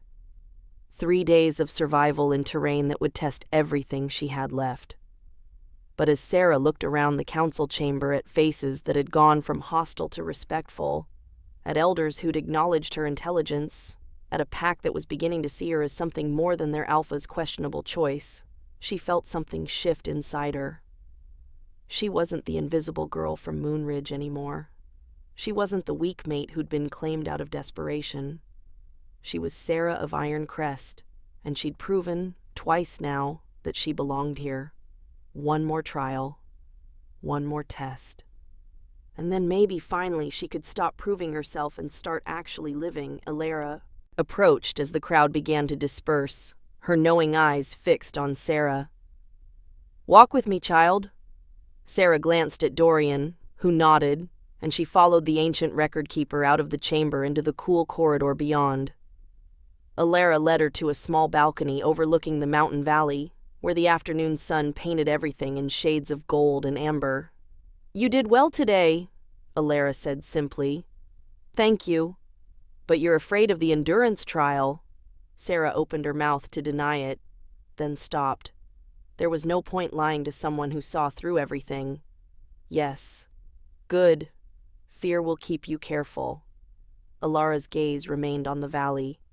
The wilderness doesn't care about your intelligence or your refusal to quit. It simply is, and you must be stronger than it is harsh, smarter than it is indifferent. I don't know if I can be. You can. Alara finally looked at her, and Sarah saw absolute certainty in those ancient eyes. Because you've been surviving hostile environments your entire life. The forest is simply more honest about its dangers than a pack of wolves who pretend their cruelty is civilization. The observation was so accurate it made Sarah's chest tighten. You see too much. I see what needs to be seen. Alara placed a weathered hand on Sarah's shoulder. The mate bond between you and Dorian grows stronger. You feel it. Not a question. Sarah nodded. Good. You'll need it in the wilderness. It will anchor you when everything else feels lost. Alara squeezed gently. One more trial, little wolf. Then your place here is secured, and you can stop fighting to survive and start learning to live. Sarah watched the sun sink lower toward the mountain peaks, painting the sky in impossible colors, and let herself believe, just for a moment, that Alara might be right. One more trial. One more test. And then, maybe, she could finally find out what it felt like to belong somewhere that valued who she actually was rather than who she couldn't be. The thought was terrifying and hopeful in equal measure, like everything else about her new life in Iron Crest. But as Dorian appeared in the doorway behind them, his presence a solid warmth at her back, Sarah found herself thinking that maybe, just maybe, the terror was worth it. They left Sarah at the edge of the wilderness 2 hours before sunset with nothing but a knife, a water skin, and the clothes on her back. The same elders who'd tested her wisdom stood witness as Mara explained the rules with clinical efficiency. 3 days, 3 nights, survive and return to the territory line where we're standing now. No help, no interference. Return late, and you fail. Mara's gaze held something that might have been concern beneath the professional neutrality. The forest doesn't care that you're still healing. It doesn't care that you're small. Be smart, and you'll survive. Sarah took the knife and water skin, testing the blade's sharpness with her thumb. Good steel. Sharp enough to be useful. The splints had come off her fingers that morning. Alara had declared them healed enough, though they still ached with every movement. Her ribs were better, the wrap removed, but deep breaths still pulled wrong. She was walking into the wilderness with a body that wasn't fully mended and skills she'd never truly tested. Dorian stood apart from the elders, his expression carved from stone, but the mate bond sang between them with barely restrained emotion. His fear for her, his need to stop this, his absolute certainty that he couldn't interfere without undermining everything she'd already proven. Sarah met his eyes across the small distance, and something passed between them that needed no words. She nodded once. He returned it, his jaw tight.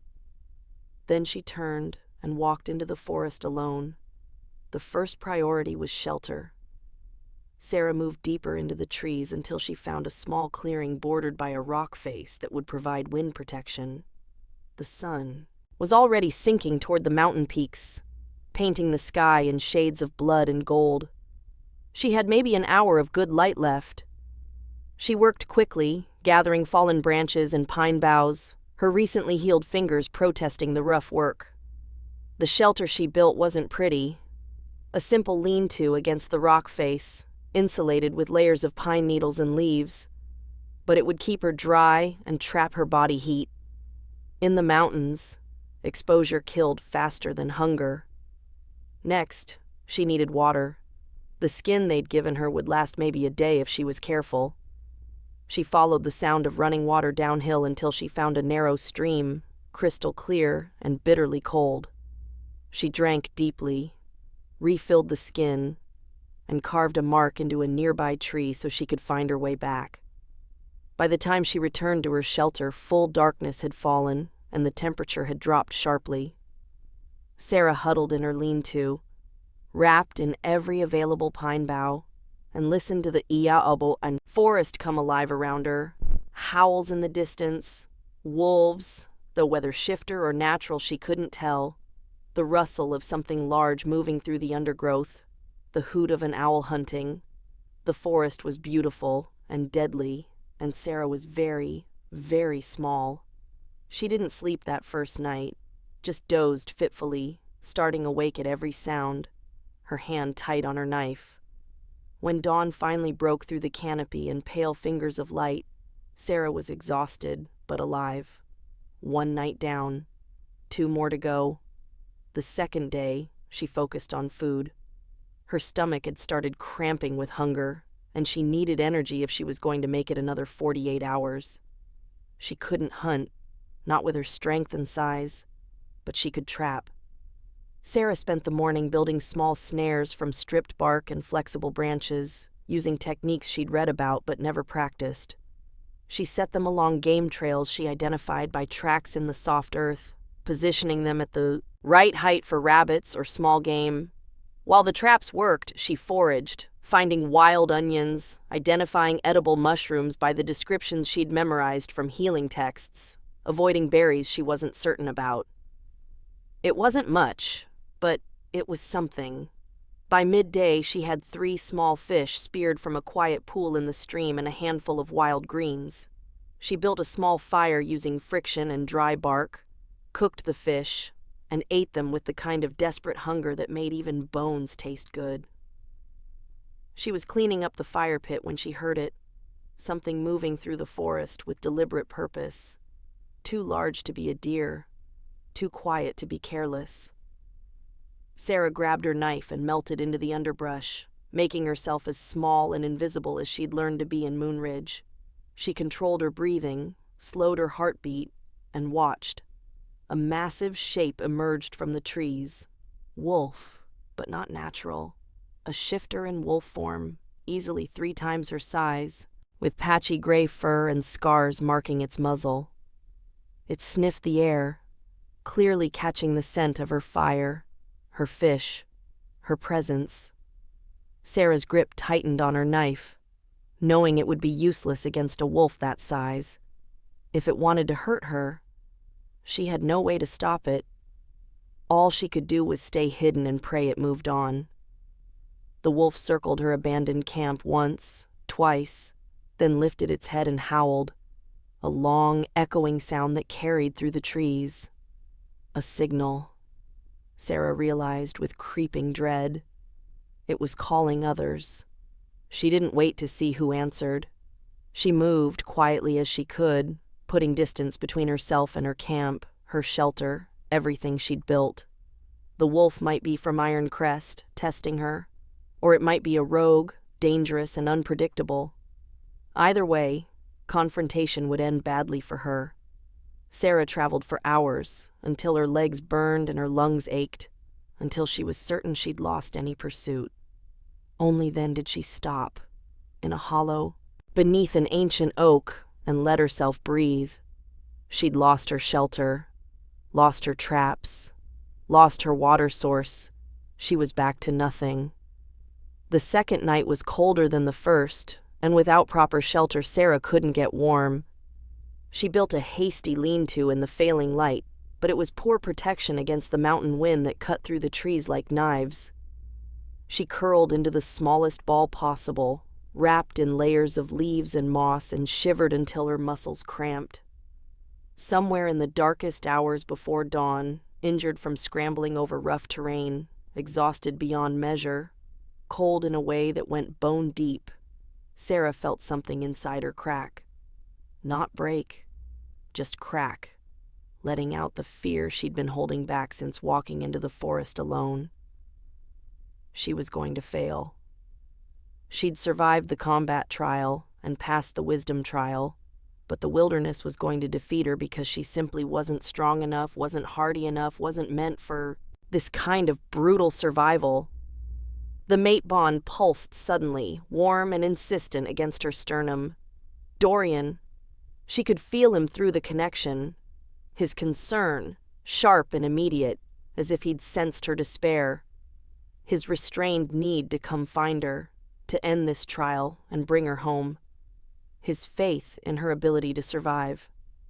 That last one surprised her. He believed she could do this. Even now, even when she doubted herself, he believed.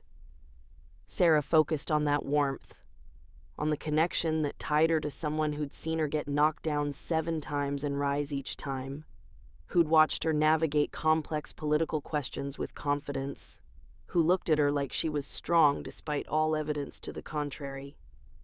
She pulled that feeling close, wrapped it around herself like a blanket, and let it anchor her when everything else felt lost. I'm still here, she thought toward the bond, not knowing if he could feel her response. Still fighting. The warmth pulsed once, like an answer, and Sarah felt her breathing steady, her shivering slow. Her determination hardened back into something solid. She would survive this, not because she was strong or skilled or any of the things Ironcrest traditionally valued, but because she'd spent her entire life learning how to endure, how to survive in hostile environments, how to keep going when everything said to quit.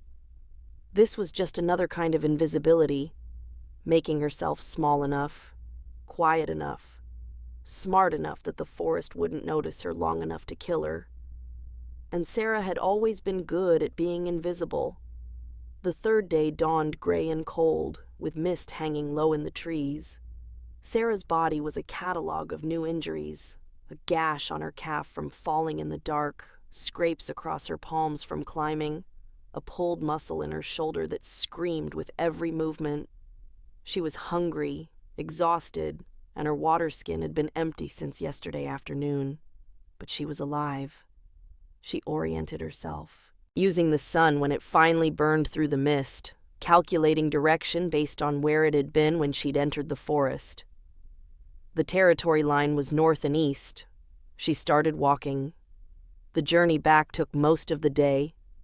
Sarah's pace was slow, her body pushed far past its limits, but she kept moving. One step, then another, the same way she'd gotten up 7 times in the combat ring, the same way she'd survived 5 years of being invisible, by refusing to quit. When she finally saw the break in the trees that marked the territory line, the sun was sinking toward evening, painting everything in amber light. Sarah stumbled out of the forest, gaunt and filthy and barely standing, but triumphant in a way that had nothing to do with grace. The elders were waiting. So was Mara, and Cade, and Alara with her knowing eyes. But Sarah only saw Dorian. He stood apart from the others, and the moment she cleared the tree line, the careful control he'd maintained for 3 days shattered completely. He moved, closing the distance between them in long strides, and caught her as her legs finally gave out. "You're late," he said roughly, his arms tight around her, his face buried in her filthy hair. "You're 4 hours late. I thought... got lost." Sarah's voice was a rasp, her throat raw from thirst. "Had to find my way back. You stubborn, brilliant, impossible woman." He pulled back just enough to look at her, his hands framing her face, his thumbs careful on her bruised cheekbones. "You did it. 3 days. You actually did it. Did you doubt me?" Sarah managed a weak smile. Every second. But his eyes held pride and relief, and something deeper that made the mate bond surge between them like a living thing. "But you proved me wrong. Again." Alara stepped forward, her ancient voice carrying across the clearing. "Sarah of Ironcrest, you have completed the trial of endurance. You survived 3 days alone in wilderness that has claimed wolves. Twice your size. You returned battered but unbroken, late but alive, and having proven that strength comes in many forms." She smiled, warm and genuine. "The trials are complete. Your place among us is secured." The words should have brought relief, joy, celebration, Instead, Sarah felt something inside her finally, fully break, not in defeat but in release. All the fear, all the doubt, all the years of trying to prove she was worth something, anything to anyone. She'd done it. She'd actually done it. And standing there in Dorian's arms, with the mate bond singing between them and a pack that had gone from hostile to respectful watching with acknowledgement in their eyes, Sarah realized something fundamental had changed. This wasn't a transaction anymore. It hadn't been for a while, maybe since that first night when he'd tended her bleeding feet with such unexpected gentleness. But they'd both kept pretending, kept maintaining the careful fiction that this was political convenience and nothing more. Dorian's next words shattered that fiction completely. "I need to tell you something," he said quietly, his forehead pressed to hers, his voice meant only for her ears. "And you're going to listen because you're too exhausted to run away. Dorian, I claimed you because I needed a mate to keep my position.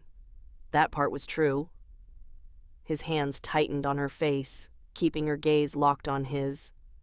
"But I chose you specifically because from the moment I saw you sitting alone in that hall, refusing to look defeated even though you clearly were, I knew. You were stronger than anyone in that room. They just couldn't see it." Sarah's breath caught. "You don't have to. I'm not doing this because I have to. I'm doing it because I can't pretend anymore." His voice was rough with emotion she'd never heard from him before. 3 days of feeling you through the bond, feeling your fear and pain and determination, feeling the moment you almost gave up and then didn't. I can't pretend this is just political. Not when I wanted to tear apart the entire forest to find you. Not when seeing you walk out of those trees alive felt like I could breathe again for the first time in 3 days. The mate bond pulsed between them, carrying the truth of his words, the depth of emotion he'd been restraining, the care he'd tried to keep buried beneath duty and practicality. "This stopped being fake the moment you took my hand at the ceremony," Dorian said, his gray eyes holding hers with devastating honesty. "I just didn't want to admit it, didn't want to acknowledge that I'd claimed you not just because you needed escape, but because some part of me recognized you as mine before either of us was ready for what that meant." Sarah stared at him, this massive, scarred alpha who led with strength and violence, now showing her a vulnerability she'd never expected. The mate bond thrummed between them, stronger than ever, no longer just a biological connection, but something they were both finally willing to acknowledge. "I'm filthy," she whispered, her only defense against the emotions threatening to overwhelm her. "I smell like 3 days of forest. This is a terrible time for this conversation." Dorian laughed, the sound rough but genuine, and pulled her closer. "You're alive. You passed. And you're mine. Not because I claimed you in a hall full of witnesses, but because my heart decided it before my brain caught up. Everything else is just details." Sarah let herself lean into his strength, let herself believe what the mate bond had been trying to tell her for days now. This wasn't a transaction. It wasn't political convenience. It was real, messy, complicated, and far more dangerous than any trial she'd faced. Because survival she understood. But letting herself love and be loved? That was the most terrifying thing she'd ever faced. But as Dorian lifted her into his arms, carrying her back toward Iron Crest, while the pack followed, and Alara smiled her knowing smile, Sarah thought maybe, just maybe, she was brave enough to face that terror too. She'd proven she could survive anything. Now it was time to learn how to live. The celebration feast filled the great hall with warmth and noise that Sarah had never expected to be part of. Long tables groaned under platters of roasted meat, fresh bread, and autumn vegetables. Wolves who'd watched her with skepticism 3 weeks ago now raised cups in her direction, their expressions ranging from respect to genuine warmth. Even Mara had cracked something resembling a smile when she'd gripped Sarah's shoulder earlier with enough force to make her wince. "You've earned your place," Mara had said simply, Welcome home. Home. The word still felt strange and precious, like something Sarah wasn't quite sure she was allowed to claim. But sitting beside Dorian at the head table, his hand resting casually on her lower back, the mate bond humming contentedly between them, she was beginning to believe it might be true. Cade was 3 drinks in and telling an elaborate story about Dorian's first leadership challenge that involved a rival alpha, a collapsed bridge, and what sounded like an extremely undignified swim through a freezing river. The assembled wolves laughed, and even Dorian's lips twitched with reluctant amusement. "You're embellishing," Dorian said. "I'm enhancing for dramatic effect." "There's a difference." Cade winked at Sarah. "Ask him about the time he got stuck in human form for 3 days because—" The great doors slammed open with a boom that silenced the hall instantly. Cold wind rushed in, extinguishing the nearest candles, and bringing with it the sharp scent of winter and something else. Something wrong that made Sarah's wolf stir uneasily. Wolves flooded through the entrance, at least 20 of them, moving with military precision to form a corridor. And through that corridor walked a wolf that made every instinct Sarah possessed scream danger. He was massive, taller even than Dorian, with a build that spoke of brutal strength honed through violence. His hair was iron gray despite a face that suggested he wasn't much older than 40, pulled back in a severe tail that revealed a network of scars across his scalp. But it was his eyes that made Sarah's blood run cold, pale and empty, like windows into nothing. Dorian was on his feet instantly, his body positioned between Sarah and the intruder, every line of him coiled for violence. "Royce!" The name rippled through the hall like a stone dropped in still water. Sarah heard murmurs, saw wolves exchanging alarmed glances, felt the temperature in the room drop despite the roaring fires. "Dorian." Royce's voice was surprisingly cultured, at odds with his brutal appearance. "I heard you'd taken a mate. Thought I should come offer my congratulations." His pale eyes slid past Dorian to fix on Sarah with an intensity that made her skin crawl. "And meet the female who's apparently worth breaking tradition for." "You're not welcome here." Dorian's voice had gone flat and deadly. "You were exiled. The boundaries of Iron Crest are closed to you." "Exile can be contested." Royce smiled, and it was the most unsettling thing Sarah had ever seen, all teeth and no warmth, like a corpse's grin. Especially when there are legitimate grounds for challenge. Ilara had materialized at the edge of the hall, her expression grave. "Royce, by what right do you enter this territory?" "By the right of challenge reclamation." Royce pulled a scroll from his coat, the parchment yellow with age. "Ancient pack law, recorded in the original treaties. An exiled alpha may return to challenge for leadership if the current alpha's mating is deemed politically weak or the mate proven unworthy within 1 year of the claiming."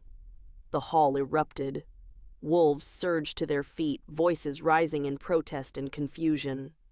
Mara's hand went to the blade at her hip, her scarred face twisted with rage. Cade moved closer to the head table, his usual humor completely absent. "That law hasn't been invoked in over a century," Ilara said, her voice cutting through the chaos. "And with good reason. It was designed to prevent weak alliances from compromising pack security, not to what? Allow exiled alphas to reclaim what was stolen from them?" Royce's smile widened.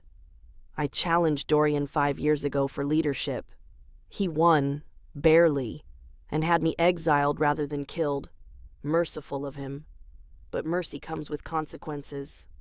Dorian's hands had curled into fists, his control hanging by a thread.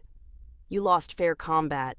You were exiled because you refused to submit to pack judgment. Those are the consequences of your own choices." "Were they?" Royce began walking along the length of the hall, his wolves following in formation, and Sarah noticed how even Ironcrest's warriors shifted nervously as he passed. "Or were they the consequences of you being afraid to kill a rival who was—" "Getting too strong? Tell me, Dorian. How long did it take you to find a mate desperate enough to accept your claim?" How many ceremonies did you attend before you settled for—" His gaze locked on Sarah again. Her. The contempt in that single word made something hot and fierce flare in Sarah's chest. She'd spent 5 years being dismissed, being looked through, being treated as less than. She'd survived 3 brutal trials to prove she belonged here. She would not let this dead-eyed monster reduce her to nothing. She stood, ignoring Dorian's warning growl, and met Royce's pale stare directly. "You have something to say about me. Say it to my face." Royce's expression shifted to something like interest. "Spirit, I didn't expect that from someone so—" He gestured vaguely at her. "Small. Size and strength aren't the same thing. I thought someone who lost a leadership challenge would understand that." The barb landed. Royce's jaw tightened, and several of his wolves shifted, uncomfortably. Even in the tense silence of the hall, Sarah heard a few quickly suppressed sounds that might have been laughs. "Clever," Royce acknowledged. "But cleverness won't help you when I invoke my right to challenge. Because according to the law, if I can prove the mating was politically motivated rather than genuine, or if I can prove the mate unworthy of her position, the challenge includes claim to the mate as well as the pack." The words fell like stones into ice, and Sarah felt the world tilt sideways. "What?" "The challenge reclamation isn't just for leadership." Royce's smile returned, colder than before. "It's for everything the Alpha holds. Territory, position, mate. If I win, you become mine, little wolf, whether you want to or not." The mate bond flared between Sarah and Dorian, carrying his rage, his horror, his absolute refusal. Dorian moved, closing the distance to Royce faster than Sarah could track, and for a moment she thought he would kill the other alpha. Right there in the hall, Royce's wolves surged forward, but Royce held up a hand, stopping them. He smiled at Dorian, their faces inches apart. "Go ahead. Kill me in front of witnesses without formal challenge.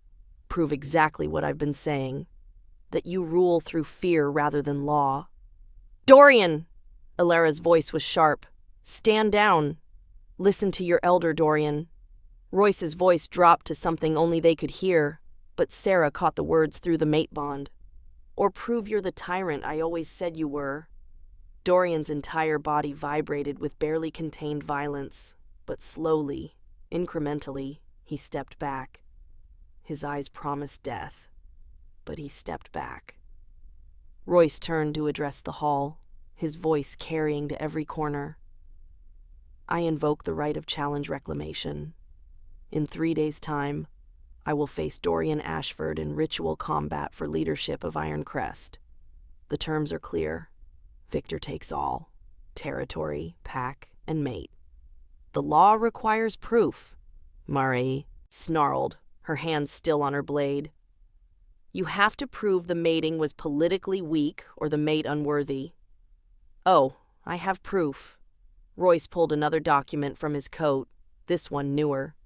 "Witness testimony from Moonridge. 3 wolves willing to testify that Sarah was never valued, never strong, never worthy of mating at all. That Dorian took her out of desperation, not choice. That their bond is political convenience, not genuine."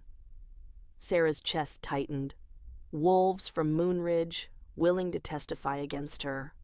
Probably Marcus or others who'd dismissed her for years, now eager to see her fail even after she'd left. "And I'm willing to testify about what I saw at the mating ceremony," Royce continued, his pale eyes finding Sarah again. "A female sitting alone, unclaimed, unwanted. An alpha who arrived late and claimed her not out of recognition or attraction, but because she was convenient and desperate. Tell me I'm wrong." The silence was damning because he wasn't entirely wrong. The claiming had been political, at least initially. Sarah had been desperate. Dorian had needed a mate quickly. Those facts were incontestable.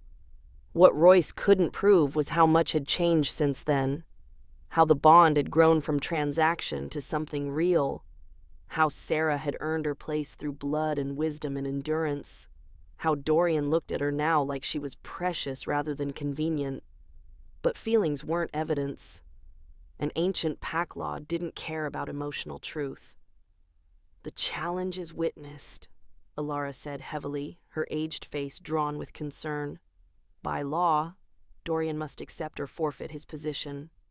3 days, Royce said, already turning to leave. "Prepare yourselves." "And Sarah?" He looked back, his dead eyes finding hers. "Prepare to learn what it means to belong to a real alpha." Then he was gone, his wolves flowing out behind him like a retreating tide, leaving chaos and fear in their wake. The hall erupted the moment the doors closed. Wolves surrounded Dorian, voices raised in protest and anger, offering to help, to fight, to kill Royce before the challenge could happen. But Dorian stood silent and still, his eyes fixed on the doors where Royce had disappeared. Sarah moved to his side, her hand finding his. The mate bond pulsed between them, carrying everything he couldn't say in front of the pack, his rage at Royce's threat, his fear for her safety, his determination to end this permanently. "We'll find a way," Sarah said quietly. "There has to be a way to stop this." Dorian turned to her, and the expression in his eyes made her breath catch. "If I lose—" "You won't." "If I lose," he continued, his voice rough, "he takes you. By law, you become his mate.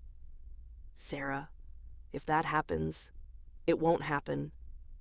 Sarah gripped his hand tighter, pouring every ounce of certainty she possessed into the words. "Because we're going to find a way to disqualify him, or invalidate the challenge, or something. I didn't survive 3 trials just to become property for a dead-eyed monster." Alara approached, her expression grave.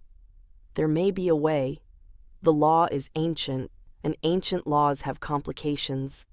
If we can find grounds to void his challenge before the combat, then we find them." Mara stepped forward, her scarred face set with determination. "We have 3 days. We use every second." Cade moved to Dorian's other side, his usual humor replaced by cold focus. "The library. Every record we have. If there's a loophole, we'll find it." Sarah looked around at the wolves who'd become her pack, who'd gone from hostile to protective in 3 weeks, who were now preparing to fight for her right to choose her own fate. And she realized something fundamental. She wasn't alone anymore. She hadn't been alone since the moment she took Dorian's hand at the ceremony.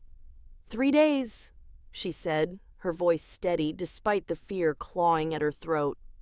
"Then we show Royce exactly what Ironcrest is capable of." Dorian pulled her close, his arms tight around her, his face buried in her hair. Through the mate bond, she felt his vow, silent but absolute. He would kill Royce, or die trying, before he let that monster touch her. Sarah held him just as tightly and made her own silent promise. She would find a way to end this. Not with strength or combat skills she didn't possess, but with the intelligence and determination that had gotten her through every trial so far. Royce thought she was weak, unworthy, easy to claim. He was about to learn exactly how wrong he was. The ghost had returned, bringing chaos and threat. But Sarah hadn't survived this long just to become a prize in someone else's war. She'd fight for her place here, for her pack, and for the alpha who'd seen her worth when no one else could. And she'd win. Not because she was strong in the way Royce understood strength, but because she'd learned long ago that survival took more than muscle. It took cunning, courage, and the refusal to stay down no matter how many times you got knocked to the ground. Royce was about to discover that the weak mate he'd come to claim was the most dangerous thing he'd ever faced. The record house sat at the highest point of Ironcrest, a stone structure built into the mountain itself with walls thick enough to survive centuries. Inside, shelves stretched from floor to ceiling, packed with scrolls, bound volumes, and loose parchments that documented every law, treaty, challenge, and judgment in the pack's 300-year history. Sarah stood in the center of it all, surrounded by more information than she could process in 3 lifetimes, and felt the weight of impossible odds settling on her shoulders. "We're looking for anything," Alara said, already pulling volumes from the shelves with practiced efficiency. Precedents for voiding challenges, disqualifications based on the challenger's past, technicalities in the challenge reclamation law itself. Royce is clever, but ancient. Laws are complex. There's always a thread to pull if you know where to look. Sarah grabbed the nearest stack of records and settled at the long table that dominated the center of the room. Candles flickered around them, casting dancing shadows across pages yellowed with age. Through the narrow window, she could see the sun sinking toward the mountain peaks. They'd already lost most of the first day to preparing the pack, to strategy sessions about the combat itself, to Dorian's attempts to convince her to let him handle this. She'd refused. She wasn't a prize to be won or lost. If there was a way to end this that didn't require Dorian to risk his life and her freedom in ritual combat, she would find it. "Start with the recorded challenges from the last 2 centuries, Alara instructed, settling across from her with a stack of bound journals. "Look for any mention of challenge reclamation or similar invocations. Note the outcomes, the reasoning, any complications." Sarah opened the first volume and began to read. The language was archaic, formal pack law written in elaborate script that made her eyes ache. But she pushed through, scanning page after page, looking for anything that might help. Hours passed. The candles burned lower. Sarah's eyes felt like they were filled with sand, but she kept reading. Most challenges were straightforward. Combat for leadership, winner takes all. Loser either submits or dies. But occasionally, she found complications. A challenge voided because the challenger had broken pack law. Another invalidated because the challenger wasn't from the bloodline he claimed. A third stopped because the challenging alpha was discovered to have murdered his way to his previous position. That last one made Sarah pause. Crimes that violated the fundamental laws of their kind. Murder through betrayal, killing of pack members for personal gain, violation of mate bonds. These things could disqualify a wolf from leadership challenges. But they needed proof. And Royce had been exiled 5 years ago with nothing on his record except losing a leadership challenge. Unless there was something older. Something from before his time at Iron Crest. "Alara," Sarah said, her voice rough from disuse. "Where would we find records about Royce from before he came here? From his original pack?" The ancient record keeper looked up, her sharp eyes considering. "Difficult. Each pack keeps its own records. But sometimes, when a wolf transfers territories or seeks sanctuary, they bring testimony from their previous alpha. A formality to prove they weren't exiled or marked as criminal." She rose stiffly. "Give me a moment." Sarah returned to her reading while Alara disappeared into the deeper stacks. She was halfway through a particularly dense section on territorial disputes when the door opened and Cade entered, looking haggard. "Any luck?" he asked, dropping into a chair with a heavy sigh. "Nothing yet." Sarah rubbed her burning eyes. "You?" "Maybe." Cade pulled a folded piece of parchment from his coat. "I've been talking to wolves who were here when Royce first arrived. Most won't say anything useful. He scared them then, and he scares them now. But I found one. Old Marcus. Been with Iron Crest for 40 years. He remembered something." Sarah leaned forward, her exhaustion forgotten.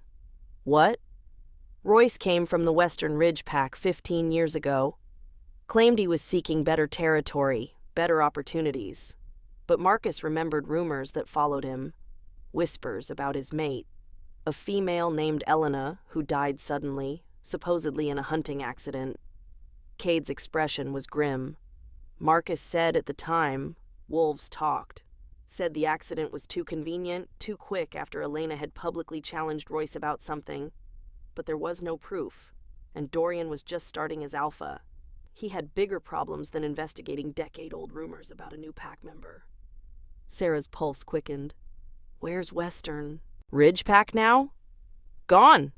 Absorbed by Silver Creek about 8 years ago after their alpha died without heir. Cade spread his hands helplessly. Any records they had would be scattered or destroyed. Or transferred to the pack that absorbed them? Sarah stood abruptly. If Silver Creek took Western Ridge's territory, they might have taken their records too. It's standard practice when packs merge. Silver Creek. Cade's mouth twisted. Calder's pack. The same alpha who stopped us on the road and insulted you. Which means he has no love for Royce either, if Royce is challenging Dorian. Sarah's mind was already racing ahead, seeing the connections. We need those records. If there's testimony about Elena's death, if there are witnesses... I'll go. Cade was already standing. I can be there and back in a day if I push hard.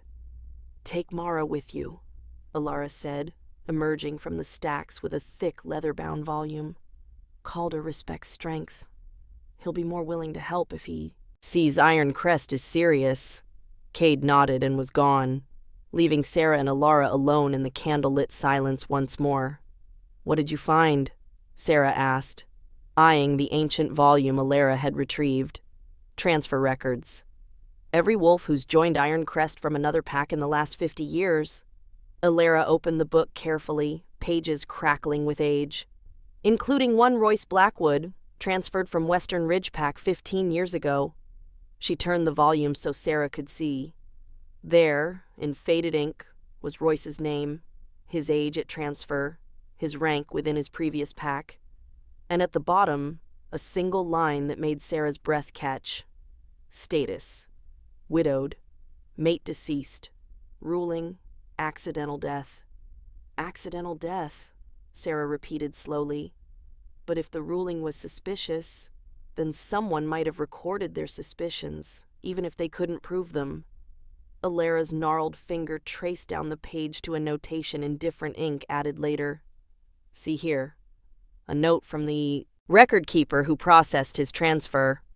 Western Ridge elders declined to provide testimony. Unusual for widow transfer.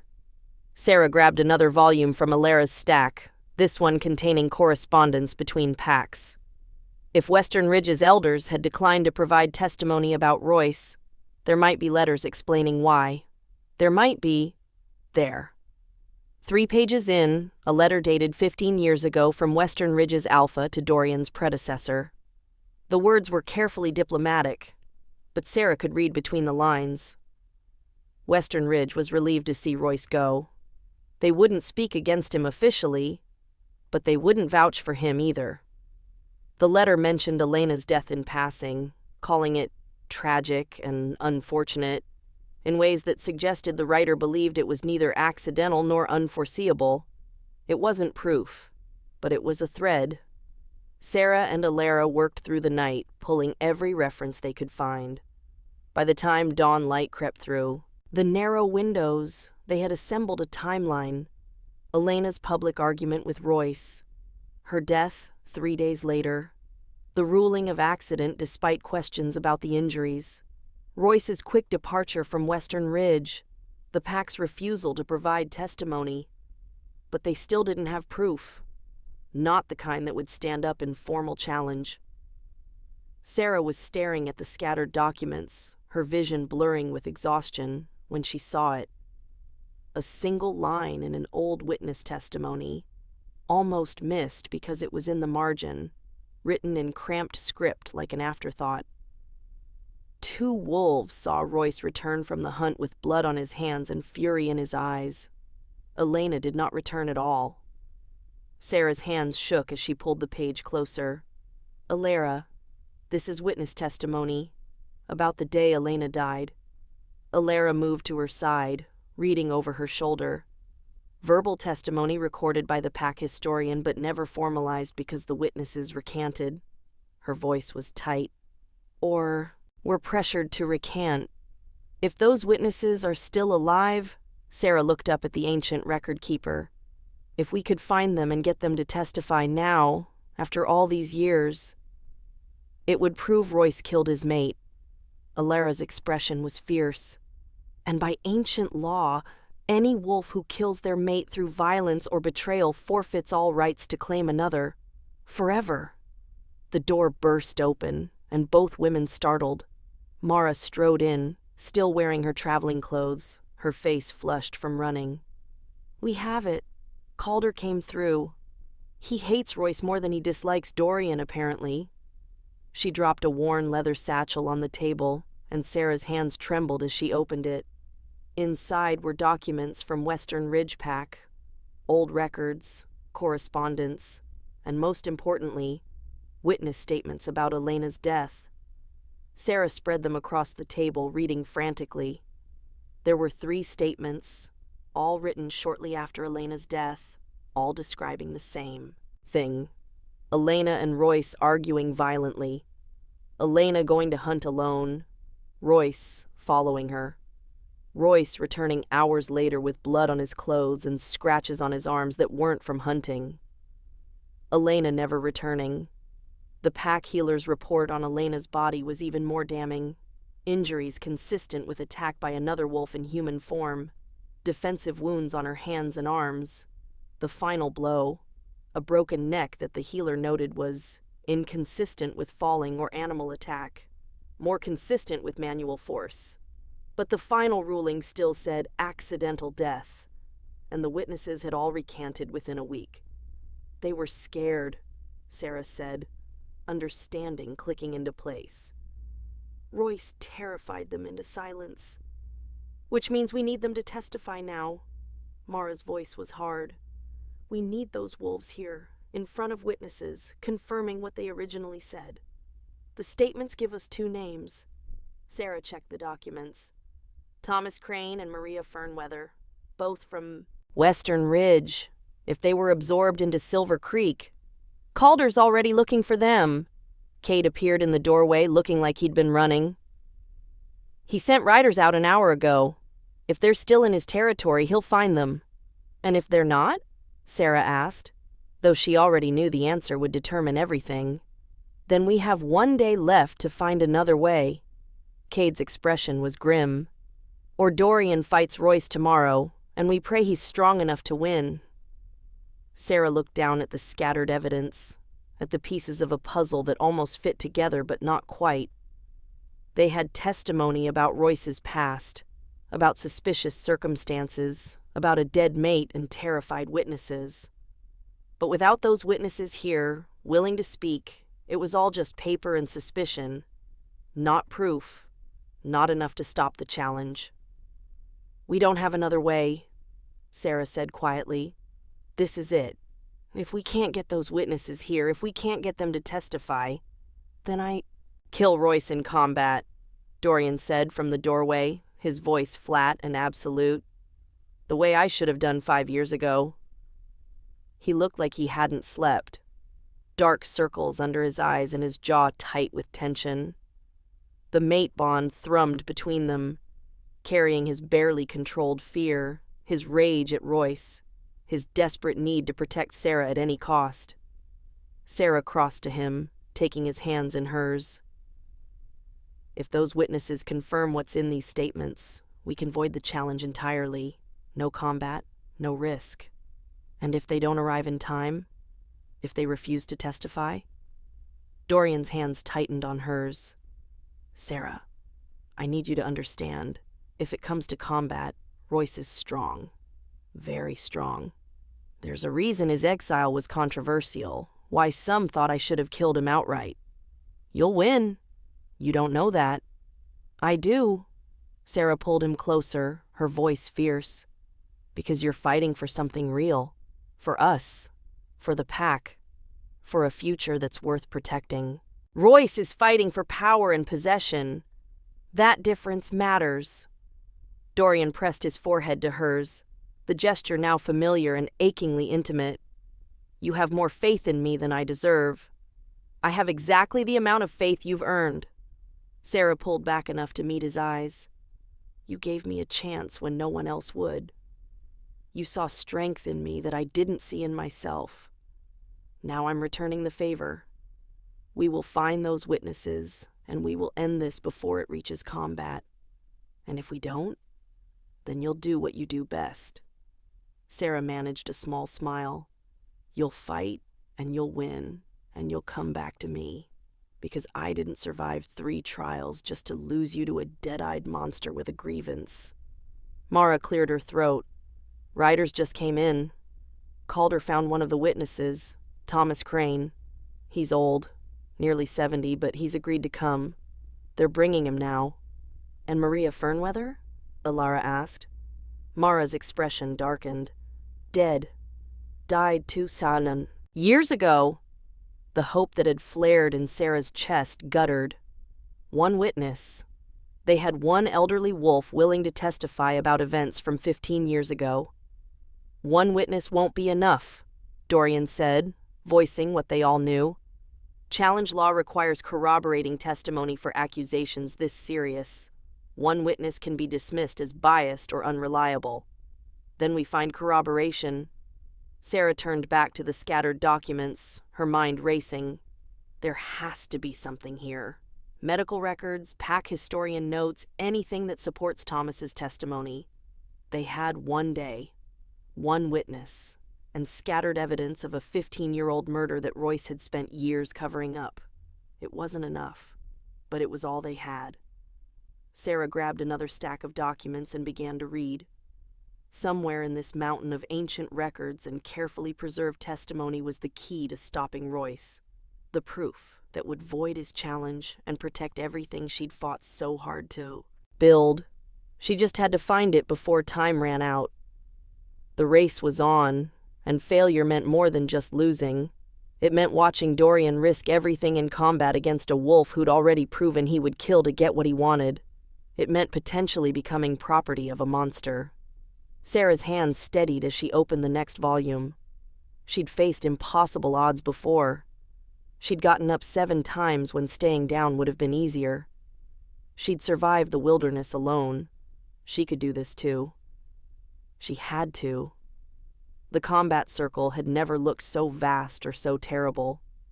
Dawn light painted the packed earth in shades of blood and gold, and wolves filled every available space. Not just Iron Crest, but neighboring packs who'd traveled through the night to witness this challenge. Silver Creek wolves sat beside Moon Ridge members. Even smaller packs Sarah didn't recognize had sent representatives. Word had spread fast that Royce Blackwood was invoking challenge reclamation, and no one wanted to miss what would either be a historic combat or a precedent-setting legal battle. Sarah stood at the edge of the circle beside Alara, her hands clenched so tight her nails cut crescents into her palms. Behind them, hidden in the crowd, were Thomas Crane and another wolf Cade had found in the last desperate hours before dawn, a healer named Iris who'd treated Elena's body and had kept silent for 15 years out of fear. 2 witnesses, a stack of ancient records, and a law that might be enough to void the challenge before it turned lethal. Might be. Nothing was certain until Sarah presented her case and the assembled alphas ruled on its validity. Dorian stood in the center of the ring, stripped to fighting clothes that left his scarred torso bare. He looked like something carved from violence and determination, every muscle coiled and ready. Across from him, Royce waited with that unsettling stillness, his pale eyes fixed on Dorian with the patience of a predator that knew its prey was already trapped. The presiding elder, Neutral Ground, brought from a distant pack specifically to oversee this challenge, raised his hand for silence. "We gather to witness challenge reclamation.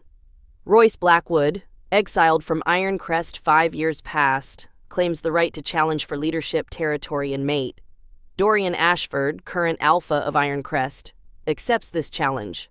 Are there any who would speak before combat begins?" This was it. Sarah's only chance to stop this before blood was spilled. She stepped forward, her voice carrying across the silent circle. "I would speak."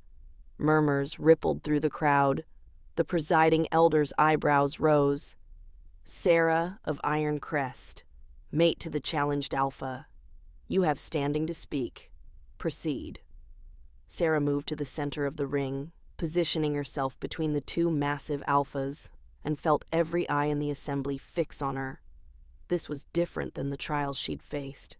This time, failure didn't just mean her own defeat. It meant Dorian fighting a battle that could kill him, and her becoming property of a murderer. Challenge reclamation law states that an exiled alpha may return if the current alpha's mating is weak or the mate is unworthy, Sarah began, her voice steadier than her racing heart. But the law also states that any challenger must themselves be worthy of leadership, that they must be free from crimes that would disqualify them from holding power over a pack. Careful, Royce said, his tone pleasant but his eyes deadly. Accusations require proof, little wolf. I have proof, Sarah gestured, and Alara moved forward with the stack of documents they'd assembled. 15 years ago, Royce Blackwood's mate Elena died under circumstances ruled accidental, but witness testimony from that time tells a different story. She nodded to Cade, who guided Thomas Crane forward. The old wolf moved slowly, his body bent with age, but his eyes were sharp as he faced Royce across the circle. Thomas Crane, formerly of Western Ridge Pack, Sarah said. Tell these assembled packs what you witnessed. Thomas's voice shook at first, decades of fear evident in every word, but it grew stronger as he spoke. I saw Royce and Elena arguing, heard him threaten her because she'd questioned his judgment in front of the pack elders. She went to hunt alone, trying to calm down. Royce followed her. He swallowed hard. Hours later, Royce came back with blood on his clothes and murder in his eyes. Elena never came back at all. Hearsay, Royce said calmly. I went hunting separately. Found her body after she'd fallen. The blood was from trying to help her. Then explain the testimony of the healer who examined Elena's body. Sarah gestured again, and Iris stepped forward, her aged face drawn but determined. Iris Moonbrook, healer of Western Ridge Pack. You treated Elena's body. What did you find? Iris's voice was quiet but clear. Injuries consistent with being attacked by another wolf in human form.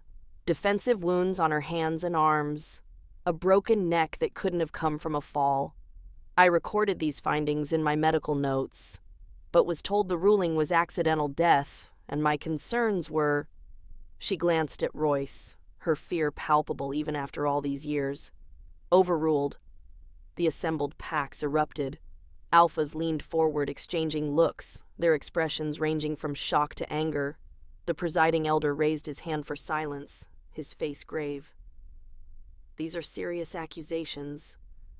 Do you have the healer's original notes? We have copies, certified by Silver Creek Pack when they absorbed Western Ridge's records. Alara stepped forward, presenting the documents. Medical findings that were recorded but never formally investigated. Witness testimony that was given but then recanted under pressure. They recanted because they were lying, Royce said, but tension had entered his voice. Grieving pack members seeing conspiracy where there was only tragedy. Then why did Western Ridge Pack refuse to provide testimony when you transferred to Iron Crest? Sarah pulled out the letter she'd found, the one that had started this whole chain of discovery. Why did their alpha write to Iron Crest's alpha suggesting relief at your departure? Why did they use words like tragic and unfortunate in ways that suggested they believed Elena's death was neither accident nor unforeseeable? She met Royce's pale eyes directly, and for the first time, she saw something there besides cold calculation. She saw rage, barely contained. By ancient law, Sarah continued, her voice ringing across the silent circle, any wolf who kills their mate through violence or betrayal forfeits all rights to claim another mate. Forever. Royce Blackwood murdered Elena. These witnesses testify to it. The medical evidence supports it. He has no right to invoke challenge reclamation because he has no right to claim any mate at all. The presiding elder looked to Royce. How do you answer these accusations? For a long moment, Royce said nothing. Then his expression shifted, the careful mask he'd maintained cracking to reveal something cold and vicious beneath. Elena was weak. She questioned me in front of subordinates. undermined my authority. She needed to be taught a lesson. The fact that she died learning it was unfortunate. The admission sent shockwaves through the assembly. Several alphas surged to their feet, voices raised in outrage. Even wolves who'd been skeptical of Sarah's evidence looked horrified. "You admit to killing your mate?" The presiding elder's voice was sharp. "I admit she died because she pushed me too far." Royce's attention fixed on Sarah, and she saw the calculation behind his eyes. He was cornered, exposed, his challenge crumbling, which made him more dangerous than ever. But it doesn't matter, because laws can be argued, evidence can be disputed, but possession, he moved faster than Sarah could track. Possession is absolute. He lunged not at Dorian but at Sarah, his intent clear in the split second before his hands reached for her. If he could complete a forced mate bond, if he could claim her before anyone could intervene, the legal complications would multiply exponentially. But Royce had made one critical miscalculation. He'd forgotten what Sarah had proven in every trial. She didn't stay down, and she didn't face threats alone. Dorian was moving before Royce had taken his second step, the mate bond carrying his rage and his absolute refusal to let Royce touch what was his. He intercepted with lethal precision, his body slamming into Royce's with enough force to shake the ground. What followed was savage and brutal and mercifully brief. Royce was strong, experienced, and desperate. But Dorian was fighting for something real, for his mate, his pack, his future. And Sarah could feel through the bond the difference that made. Every blow Dorian landed carried not just strength, but purpose. Every dodge, every strike, every moment of combat was driven by the absolute certainty that failure was not an option. Sarah watched, feeling every impact through the mate bond, her hand pressed to her chest, where the connection sang between them. She could feel Dorian's determination, his rage, and beneath it all, his love. The emotion he'd been holding back, hiding behind terms like transaction and political arrangement, now blazing through the bond with fierce intensity. Royce fought like a cornered animal, all vicious desperation and brutal efficiency. He landed blows that would have killed lesser wolves. His claws opened gashes across Dorian's chest and arms, but Dorian kept coming, relentless and inexorable. The end came when Royce overextended, going for Sarah again in a last desperate attempt. Dorian caught his arm, twisted with practiced brutality, and in one fluid motion ended the threat permanently. The combat circle fell silent. Royce's body hit the key, ground, and didn't move. Dorian stood over him, bloodied and breathing hard, his gray eyes finding Sarah's across the distance. The presiding elder rose slowly. "Royce Blackwood is dead. His challenge dies with him." He looked to Sarah, something like respect in his expression. "The evidence presented by Sarah of Iron Crest has been witnessed by multiple packs. Let it be recorded that Royce Blackwood was disqualified from challenge on grounds of mate murder.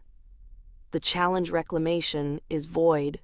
Alara stepped forward, her ancient voice carrying absolute authority. "Let it also be recorded that Sarah of Iron Crest, through wisdom and courage, protected her pack and her alpha by uncovering truth that had been buried for 15 years. She has proven herself worthy not just through trials of combat, knowledge, and endurance, but through the most important quality an alpha female can possess: the intelligence to see paths others miss and the courage to walk them despite the danger." The assembled packs erupted in acknowledgement, wolves from multiple territories showing respect in ways that transcended pack boundaries.